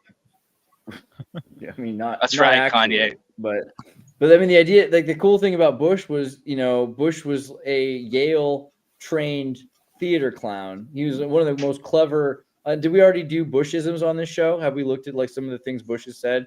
Have you ever food on your family? More quotables from George Bush than there is. Yeah, my favorite is that he's doing some initiatives with Dick Cheney. Oh yeah, I've been doing some initiatives because people would be like, "Are you even working?" And he'd be like, "Oh yeah, me and Dick Cheney, we've been working on some initiatives." That's my first favorite, and then and I can't find it anywhere. So if anybody can find it, please, for the love of God, my dad will pay you. He will pay you if you can find it. And then also put food on your family, of course. Oh, I have it right here. If you're a single mother with 2 children, which is the toughest job in America as far as I'm concerned, and you're working hard to put food on your family. In America, your dad owes me money. As far as I'm concerned. No. And you're working hard to put food on your family. That's the one we need. Oh, put food on your family. Job in America as far as I'm concerned. And you're working hard to put food on your family. Yeah, you Those got to who find think- where he says that he's been working on some initiatives. That my dad he'll pay you. So the thing you have to understand is that these are done on purpose, clearly, because he wanted to make news. This is at a point where transition media was happening. And so to make sure that people paid attention and would quote him, he created some of the funniest sound bites in history so that people would be like, did you hear what the president said? Which they hadn't been doing for a while. It was insanely brilliant to create all of these kind of perfect sound bites that you could be like, wow, I can't believe he just said that. He said nuclear, he's all of it. That they can say, we're only going to have a stimulus package, but let's forget tax relief, underestimate. Misunderestimate. And look at his face. He knows exactly what he's doing. He thinks he's clever. This Just is like making sure you're paying attention. Professional clown. just making sure you're paying attention. He's a professional clown. Professional in the sense that professional is different than vocational, right? Professional means educated. Yeah. He's educated at Yale to be a clown. In hindsight, one of the best quotes ever is just, now watch this drive. Everybody remembers that quote. Right?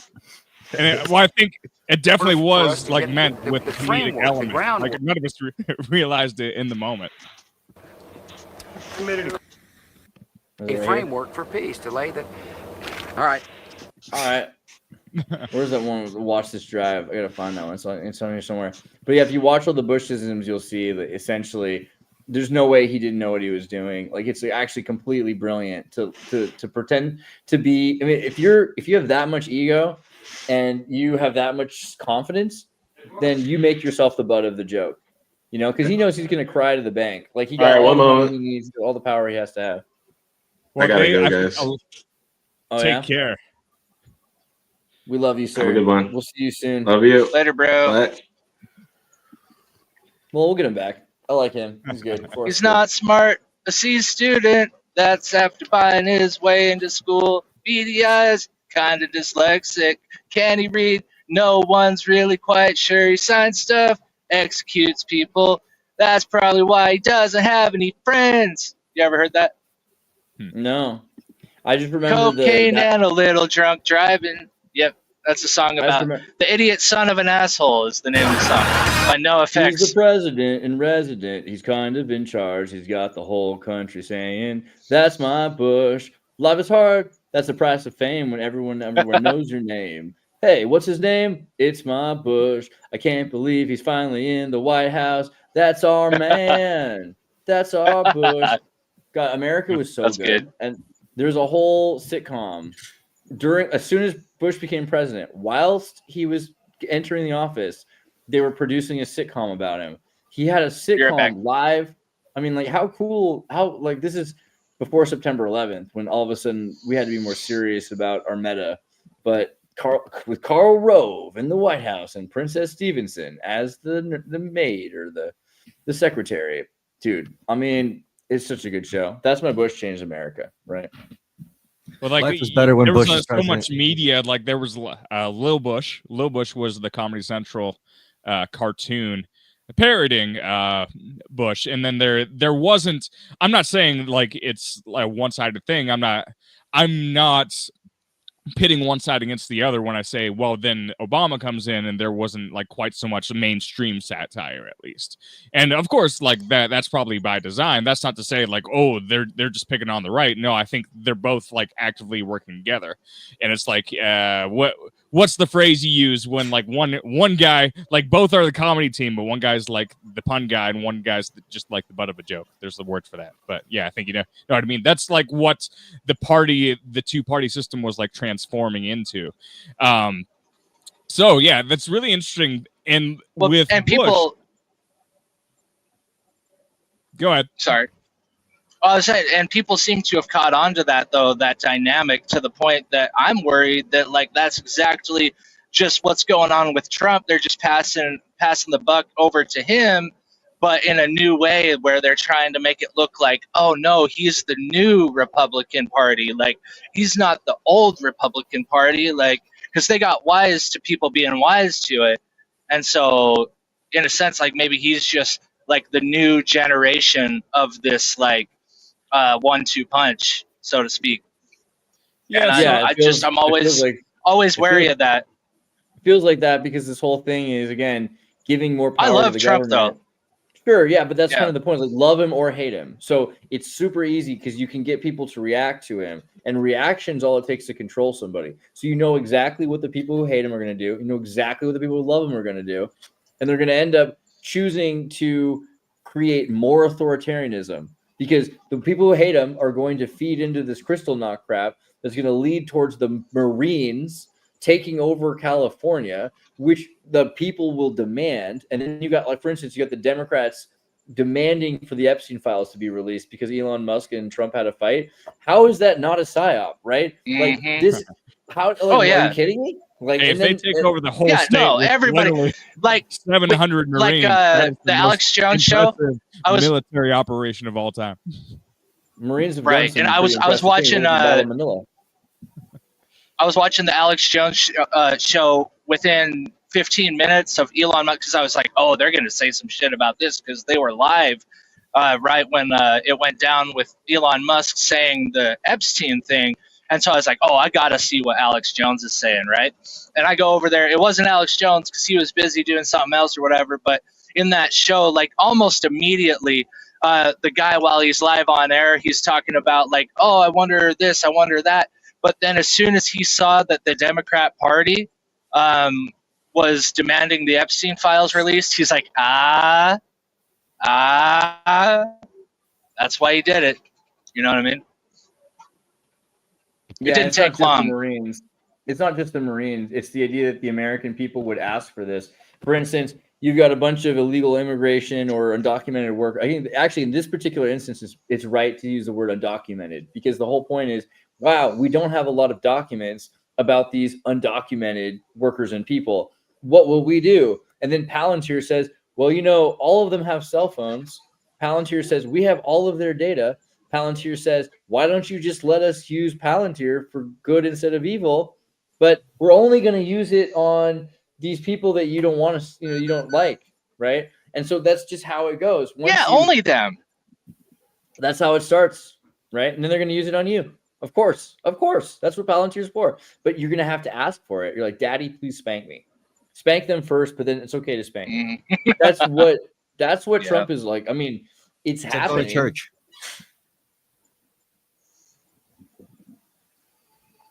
Sorry, I didn't mean to interject and just cause dead silence like that. I just thought, it was funny. Like, you go to a place, No. they spank me. I've been a bad boy. Please forgive me. Pausing for dramatic effect is completely reasonable. Yeah. Palantir. I'm just surprised because like 3 to 4 years ago, when I first came into Palantir, it was because I was like a degenerate stock gambler with options. And then, there was this little ticker, PLTR, and it seemed fun enough. No one really knew what they did, but it was like a new game, like some new fresh meat that you could just like play around with. And lo and behold, it turned out to be a huge player. I guess that kind of like kicked in during like the Trump elections and stuff. Like that's when you really understood. It's like, oh, they're here to stay. Like, it's true. I don't know. Kurt, was there a point Wish you I wanted to bought bring up more about stocks that? in that. You were thinking about that, right? Which part? I mean, you said first off, you were talking about the Trump and the Marines and this kind of that we're being driven towards provoked. Maybe we're being provoked or something like that. Or am I missing something? So, in total, there was 4,700 troops sent out between the National Guard and the Marines. Could be more, could be less, but that's the figure we're given. Which, relative to the actual size of LA, is like that's not a lot of troops. Like, if they wanted to if the other side wanted to make casualties on the military, that would be an excuse to blow things up. That would be a bad decision, of course, but that's not a lot of troops. And so it does kind of go to show you, you can send powerful political messages to the nation and to the entire world by doing next to nothing. That's how concentrated the media sphere has become. You can just the president could just snap his fingers and not really lose anything, not do anything that's actually expensive or costly, in terms of a government that spends trillions of dollars every year. And of course, this is dominating the media headlines for days at a time.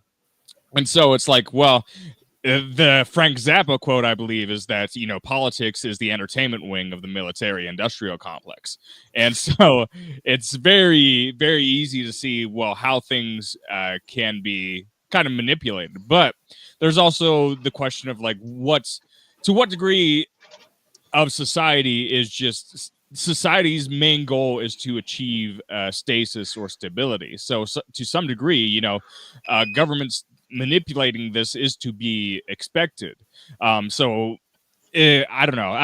I'm very. The more I go on, the more I'm hesitant to just play judge. I guess judge penitent. That's a way to put it. I guess to everything that's going on, because it's like, well. Also, I read the very small book, The Book of Five Rings. That was by this like great like Chinese swordsman. Yeah, he was like Japanese. Thank you very much, Miyamoto Musashi. Japanese. Come on, bro. Thank you. So he defeated 62 people in combat. Like, he just knew what he was talking about. You can skip all the swordsman stuff unless you actually practice with a sword. But like, essentially, he was saying like you shouldn't. In your life, you just shouldn't just accept things as they are. And like, that's one method of how things actually change. But, that was like part of his philosophy, is like, if you go about like just trying to judge everything or change and control it, well, you can find yourself wrapped up in it in a way that, that might be bad for your spirit or your karma, or very like, Taoist. Yeah, Very Zen. So sometimes that's why I think it's important to just ignore politics, and that I don't think that isn't a statement that will get you murdered. I don't think that there's certainly a lot of things that you can say that will get you murdered by the CIA. So are you saying that? Are you saying in a sense that like getting entangled into it gives it energy, makes it grow? Kind of. There's certainly a degree to where that's true, but it's like. It's almost like you're turning on the TV and you're watching what the latest baseball game is. And we all know baseball is just a terrible, boring sport. And like, you have to try to make baseball exciting. That's what politics is to me. It's like, well, there's Trump doing bullshit again. There's people being angry. There's people being deported, which you can be compassionate for people and say like, okay, maybe I don't want. If there's bad things happening, yeah, I don't want that to happen to them, but what the heck am I going to do about it? I don't think there was certainly a lot of injustice. There's always injustice going on. It seems to take on different flavors depending on which political party is in power. So it's like, yeah, I want to have compassion for the people that are suffering, but I don't want to give that a label. As soon as I give the label to the particular group that is suffering, I'm also making it political. So it's like, it makes much more sense just to have the compassion for the people that are in your immediate vicinity and say, what can I do with the things that are right in front of me? Anything else can be seen as grandstanding, or it can just like be straight up grandstanding as well. So that's like, yeah, on a very personal micro level, I say this as, I think the whole idea of, live streaming to an audience, with all respect to Andreas, this is like, I treat this as like a little bit frivolous. Yeah, a little bit frivolous, maybe a little bit masturbatory. I'm not going to do the motion for you, but it is like, yeah, I think these are more fun. Like if it's just like me conversing with Andreas and Chris and Jack McLeod, it's way more like fulfilling on that level. But like, I don't know. I really have questions because like I can't really interact with the audience other than the live chat comments. But it's like, at the end of the day, how do I know that those aren't just bots, right? It's like, well, so the other way is true too. Like, what about like 2008 Tibetan protests, 2011 Wukong protests, 2022 COVID-19 protests, the white paper protest, the 2009 or Urumqi, whatever, the Xinjiang protests. What do these all have in common? Not besides being in China, besides being bigger than the LA riots and any protests that's ever happened in the United States. There's no media coverage of them. They're completely suppressed, and you've never heard of them. Probably, maybe you have heard of one or two of them, but I don't know how well you know about any of the Chinese riots or protests because they were very effectively kept from the public in China and the rest of the country and the rest of the world, rather. So nobody knew what was going on. And these were tens of thousands, hundreds of thousands of people often that took to the streets. I mean, like there's currently right now huge protests that go on in China. Some of them are violent. A lot of them are just completely just sieging the businesses and the cities by refusing to work and locking themselves inside, right? So it's true the other way also. Like the magnification that social media does makes the LA protests seem so much bigger that if we, allowed it to just go on, I mean, LA would have just let it happen, right? And then they would have just gotten insurance money for these businesses and moved them out. I don't know if you've been to LA recently. I went to LA a few months ago. Went to Malibu. I couldn't get onto the Pacific Coast Highway because there's National Guard with machine guns with lights that are like, you're not allowed to drive on the highway. And I mean, I was like, okay, I'll walk on Venice Beach then, where I used to live. All the stores are shut down. There's like nothing left. LA is kind of already turned into a ghost town, it's LA. Like that's crazy. How can LA become a place with so little activity? New York was already kind of going through this in some ways as well. They're preparing for, I mean, I'm not saying all of New York is completely empty, but a lot of the mom and pop businesses and things like that have not been able to survive after COVID, and everything that's happened to these businesses has shifted and changed. And so you've got like these laws that say that people can be robbed up to $1,000 and they're not going to pursue a crime, right? Like, I mean, I don't know. Also, to Kurt, to what you were saying about what we do, like as far as just talking in front of an, I guess, live stream audience, I just like the process. I like the process of kind of parasocially communicating with like a group of like overseers that we kind of directly but also not directly talk to, and it makes me feel like all that time wasted just talking to random people for so many years because of, say, work or different social situations, it wasn't in vain. At least I could put it to some use, entertaining some folks I'll probably never ever meet. And I also appreciate what I talk about with you guys, so that's a plus. And sometimes I think we put off a good vibe, and it's a necessary vibe, to learn a framework instead of fighting against it all the time. Amen. I totally forget until you guys mention it that we're live. Like I forget that we're like, I just think of it like talking to some friends, you know what I mean?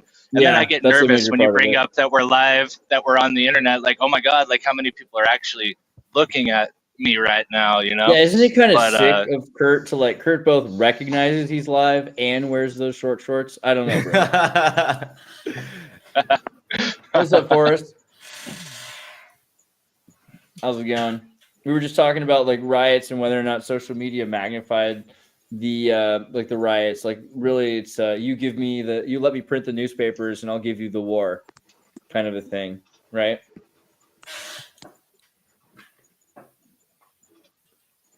I think we're still not working really. Can you hear us?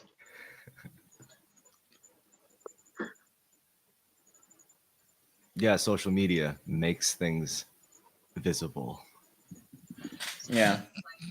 Well, we got about 10 more minutes anyway. So is there something else you wanted to push on us, Kurt? Maybe your new religion, your new ideology?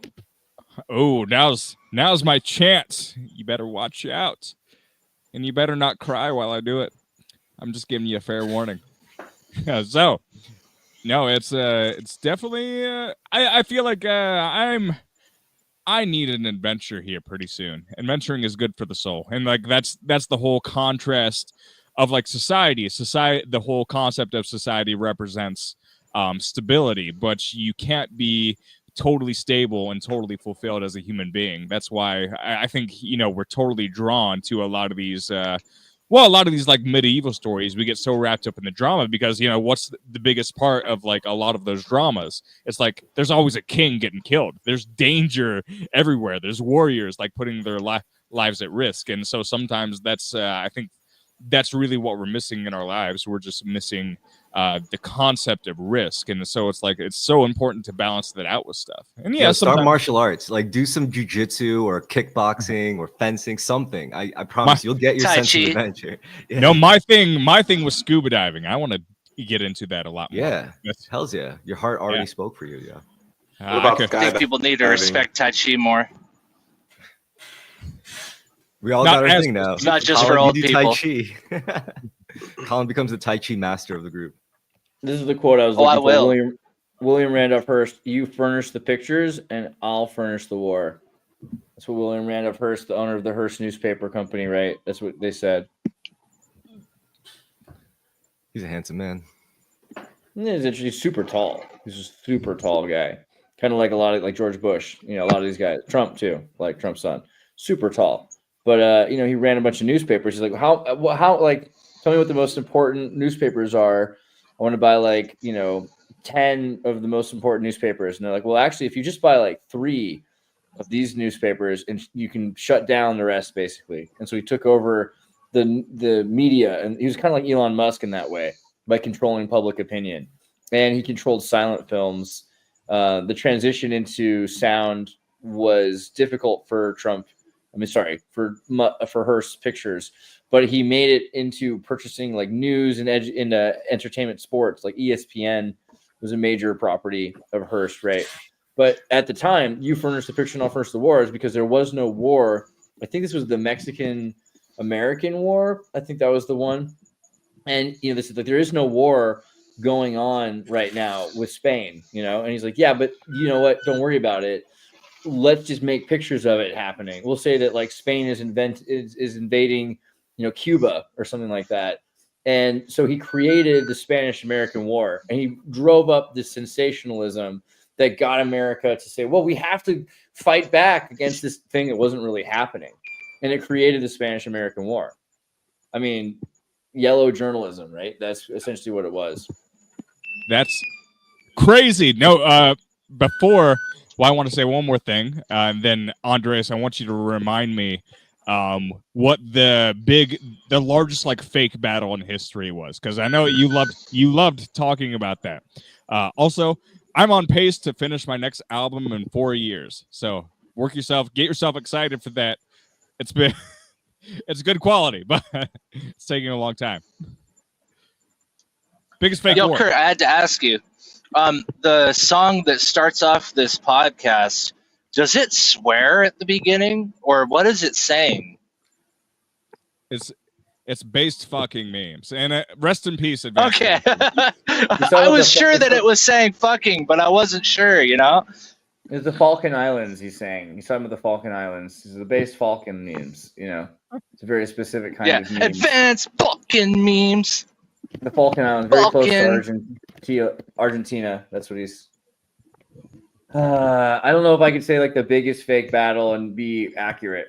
I know which battle you want me to talk about, which is the mock battle of Manila, and I will talk about it. Manila. But just really like how real is any battle in general? I mean, I was going to just type it in Grok too. Largest fake battle in history, maybe the Battle of Fishguard, the French Revolutionary War. Small French forces landed in Wales, but the battle was more of a surrender than a fight. The Battle of Caron-Sebes. I mean, there's a lot of 18th century battles, which are super suspicious. Operation Fortitude. This was a part of the D-Day deception, creating a fake army to mislead the Germans about an invasion site. Soviet maneuvers or propaganda battles. These are all pretty big examples. The one that sticks out to me, of course, is the mock battle of Manila in 1898, because the United States, because of the Spanish-American War thing, they had a kind of a deal that they worked out earlier with Spain, because Spain had property that controlled the Philippines, but they weren't able to really control it. And the Filipinos were about to have independence. They were having a revolution. And then the Spaniards were like, well, you know what? Like, we can't really hold on to this, but we don't want them to like just be a free nation, do we? Like that would suck for everybody except for the Filipinos. So what we should do is how about America? We'll fake losing the battle to you. We can use blanks in our guns and in our cannons even. And you pay us like a few $1 million and for our trouble. And, it'll be like a movie set. And they basically did that. And the Americans said that they were working with the Filipinos.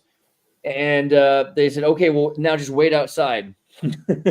Like outside the city. And then they went into this, and it's a star fort, by the way. It's a Tartarian Bastille fort. It's shaped like a snowflake. They went into Manila, which Manila is very large, if you actually know. It's like this big, it's one of the most dense places in the world. I think it's almost maybe as or more dense than Mexico City is, if you really think about it. And at the time, particularly, it was even more dense. And they went into the government building, and they had the Spaniards say, "Oh, help us!" And they surrendered. The Spaniards surrendered, because they were being shot at.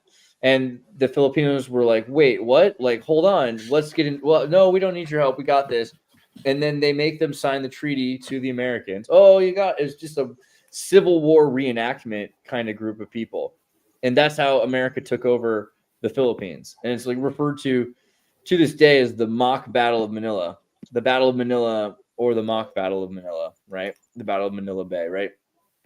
Super crazy. In Fort Santiago. Yeah, and that worked really well. I mean, like, it wasn't until World War II that eventually Manila was given some sort of independence, sometimes called the mock Battle of Manila, right? Sounds Still fun, wild. actually. You know, imagine being in a mock battle. Yeah, for It's like, sure. And play it was good. it was kind of screwed up because, you know, you at that point, one of the weirdest things about the mock Battle of Manila is that when the Philippines, right, because it's hundreds of islands, when they were liberated by the United States, well, up till that point, what usually would happen is America would annex a territory and make it a state. You have all these people living there. They're going to pay taxes. They're going to have American rights. They're going to be a state. But we'd already had this once with Mexico, where we're like, you know, these Mexicans, they're not like us. You know, We're gonna have it super again. weird. It's gonna happen again. We're gonna The annex Mexico. Well, I hope we do annex Mexico. I mean, 'cause it really, we should have annexed Mexico under Polk in the 1840s. Okay. We should have done it, but we No, we didn't don't- because we were racist. It was racism because the Jacksonian Democrats, who hated the Black Americans and hated the Latin population and hated anybody who wasn't this puritanical white bread Biden American, you know, this I don't know, the worst kind of America. Like the Americans that I don't want to even like associate myself with, that run the country and the world, right? Those Americans didn't like Mexicans. And you have to remember, Mexico was not one race or another. Like Louis C.K. is from Mexico. There's a lot of Jews from Mexico. There's a lot of Irish people in Mexico, Germans, a huge German diaspora in Mexico, at least as big as in America. Mexico is a very diverse place. And the French, at the time, the French had run Mexico. It was King Maximilian of Mexico. It's a Masonic monarchy, right? It's pretty cool. A lot of levels. Mexico. Yeah, was pretty great. my wife's family is Lebanese. A lot of Lebanese in Mexico. Mexico. A lot of Lebanese all over. And Yeah. that's the other thing. These Latin people, because the Spaniards were kicking out during the Spanish Inquisition all of the Caliphate Mozarabs. So from 1492 on, anybody who could get out of Spain were, right? And particularly the people that got on these boats, like Columbus and things, were Jewish or Muslim, or they weren't the kind of Catholic that the Catholics liked. That they were killing anybody they could that they didn't want to have in power, and they were taking their land, and they were saying it was a religious war during the Spanish Inquisition. So if you could, you escaped Spain, and you would go as far away from Spain as you could get, which was usually the west coast of the Western Hemisphere, because that's so far from Spain, right? Which is why Mexican food has like Arabic qualities to it a lot of the time, because of the Arab Spaniards who escaped. In Spanish, there's 11,000 at least words that come from Arabic. You know, like ojalá is I wish, but really you're saying I wish to Allah, I pray to Allah. But in Spanish, you don't even think about what they're saying anymore because they've been doing it for so long. And again, you got like green-eyed French Masonic people. So weird. Yeah, with their food and everything else. There was no reason why we couldn't have had Mexico be part of the United States. But since we didn't, rather than own Mexico, we said, no, you got to build your own government. And so Mexico has been one of those places where it's like the beginning of America going and destroying another country like Iraq or something, and then getting rid of their democracy, and then installing a puppet state, and then watching that puppet state unravel because of cartels that we've created, licensed criminals that are designed to do work that we're not allowed, like licensed work, which is why Mexico's fantastic. I really love Mexico, like the manufacturing hub of the world. China can't hold a candle to what Mexico can do in terms of manufacturing, and what the future is really the future is Mexico. Also, Rocky and Bullwinkle, that cartoon, totally animated in Mexico. People don't tell you, but by the time of the Philippines, It has that aura. Not gonna lie. It does, right? Orale, that aura of Orale. But by the time of the Philippines, we're thinking, should we put some other puppet state in charge of the Philippines? Like, would that be the way to go? And they're like, well, you know, I really do want it. And we have all these corporations now, banana republics and things like that. What if we were to, this is, I think, Theodore Roosevelt's idea. What if we were to own the Philippines? Like, you mean like, like a territory? Like, not quite like like a colony. Like, what if we owned the Philippines? Well, who would own the Philippines? Well, the United States. Wait, what is the United States? Well, it's we the people, by the people, for the people. So you're telling me that we're going to own, like, we the people, like the taxpayers are legally going to own the Philippines? Yeah, it's like a corporation. America's like a Virginia company. We got these people that pay taxes. We're not going to be responsible. The American people are the shareholders. They're going to own the Philippines. Well, what are the Philippines, right? Are they these islands? Are these state? Well, this is the people. It's the people of the Philippines. So you're saying that the Filipinos are going to be owned by the American people, peoples being owned by peoples. And this has never been done before. You had persons owning people, you had peoples owning persons, but you never had peoples owning peoples. That was like a new invention of Theodore Roosevelt. And it worked. They turned the Philippines into sugar and banana and palm oil, whatever they wanted. They enslaved the Filipino people, and this lasted until late at the end of World War II, when we finally things really started to change because it was realized anti-disestablishmentarianism. It was easier to create Masonic puppet states like the Commonwealth, right? The British Empire started to break up. And America reflected on what the Reich had done in Europe. And they said, what we really need to do is we need to have these people be in charge of their own country, wink, wink, nudge, nudge, have them be their own government so we don't have to govern them for ourselves. But we make these rules on them for economics. Like, we're going to own them through debt. They have millions of dollars, like crazy amounts, like infinity, bajillion, million, like fake numbers of debt that they're never going to be able to pay off. And the only way that they're going to be allowed to continue to exist, because we're going to own them, with these debts, is they're going to have to do exactly what we say. They're going to have to grow what we want them to grow. They're going to have to work how we want them to work. They're going to have laws that protect transgender puppets, whatever we want, right? But they're going to be a free country. Yo, if we try to do that to Mexico and it leads to like literally war in our backyard, that's going to be terrible. Like, that's actually the premise that's the premise of cyberpunk. That's why all those prosthetic limbs came about, because so many people were missing limbs from the South American War, which is definitely going to happen. Like, we're all going to do it to Puerto Rico because they're an island. Yeah, exactly what they did to Puerto Rico. I think that we should probably just make Mexico part of the United States. Under a Trump administration, you could see the forcing of other states to do exactly what they're told in the United States. They could do this to Canada. They could do this to Mexico. And this is exactly what George Bush, Bill Clinton, and I'm talking about senior CIA H.W. Bush wanted originally, was that we created NAFTA, this North American free trade agreement, right? And to create this sort of, it's really NATO in the long run, but to create this, and they wanted to do this before they had the euro. They wanted the Amero as a new thing to replace the dollar. That would be a Canadian, Mexican, American. So currency. Like a new country, Canada, United States, and Mexico. We could just call it the CUM. But that's what's coming. And so like magna cum laude fleet, probably. Yeah. It sounds like I don't know, prejudiced or whatever, but like honestly, logically, the United States doesn't want to pay all the welfare. And immediately, like so much of the country would immediately qualify for a lot of our, low income programs that it's like, well, we're already in such a crazy amount of debt. Like, why would we do that? But the long term consequences, they seem like they would be rather lucrative. But yeah, there would be some growing pains for sure with that. Yeah, but it's coming for sure. I think, in terms of cum is coming for sure. We're going to get to a point very quickly where, it's because it's a land power that has to produce itself to fight against the sea power, and Russia is a land power. Britain was the sea power. We should call it a Mexica. Can we call it a Mexica? Make America come again. To Mexico. Yeah. A Mexicum. Well, all right. Well, we're too deep. 2 hours in deep, and we're too deep. Yep. Let's final words, everybody.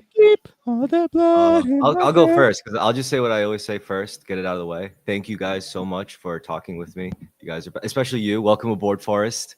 Love you, Dude, brother. Forrest, thank you for being here. That's what I was gonna say. You took my one. No, it's Oh, cool. I'm sorry. And thanks to No, the I'm just chat. kidding. And honestly, I've come to view these things as like a campfire session. It's like, all right, let's get around the campfire, and just bullshit. This is true. This is Yep. what we do. So that's it. That's what I got to say. How about we'll go to Jack and then we'll go to Forrest. Jack, what about you? What do you got to say? All I really want to say is, please, for the love of God, please, like, can we just bring back peaceful protests? Like, don't tolerate it. I was really happy. My super liberal aunt, she put up this post that it was like things to do if a protest becomes violent. Like, basically, like this wave of like, sit down, don't tolerate it. Like, it sends a good message. Like, everybody sits down and be silent. Put your signs down and just wait for everybody to stop being violent or whatever. Like, I understand there's people out there that probably feel for the illegal aliens that are here. Everybody kind of does on some level. Like, you'd have to be inhuman if you don't. But if you disagree that they're being kicked out of the country, like, definitely what you don't want to do is go riot, because that is just growing the opposition to your movement. It's actually making them look bad, and then flying flags of other countries than this country, saying like, I don't want to be kicked out of this country. Like, anyways, just like this whole like riot thing, like that this is the trend lately. Like, it really needs to stop, and I don't think people realize how bad it makes them look, and just how counterproductive it is, and it makes me sad. I want people to speak their mind. I want people to go out and be able to, get their grievances out that they may have. But this violent stuff, this looting stuff, it makes me sad.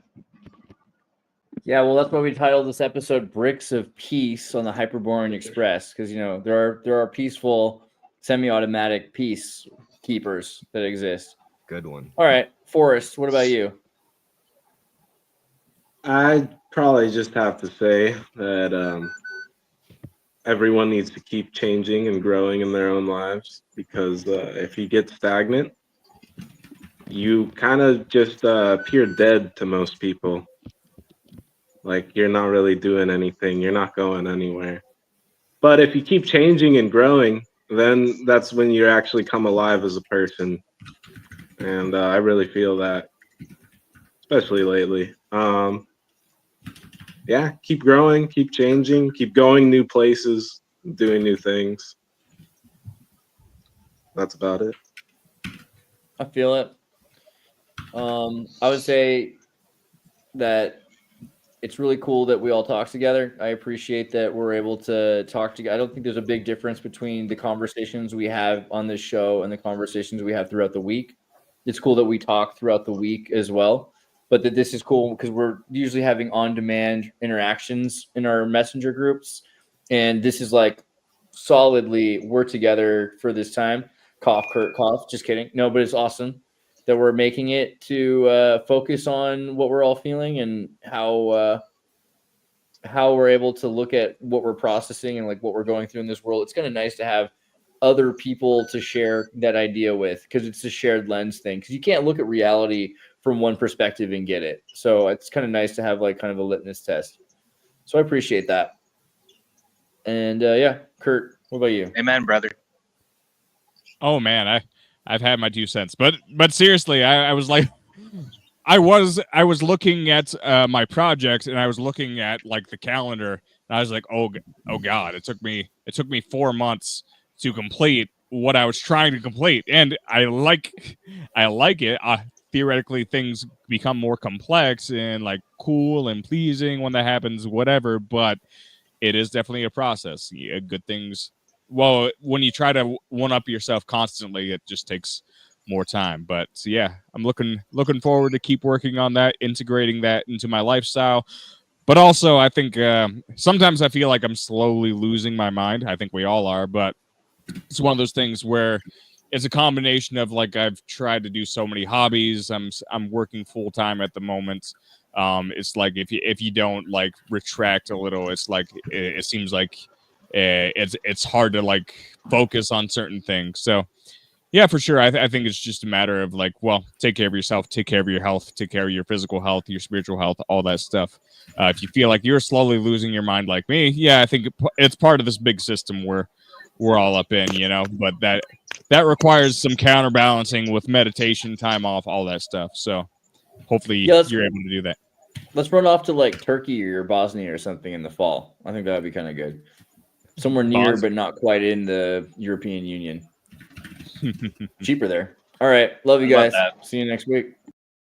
There's philosophy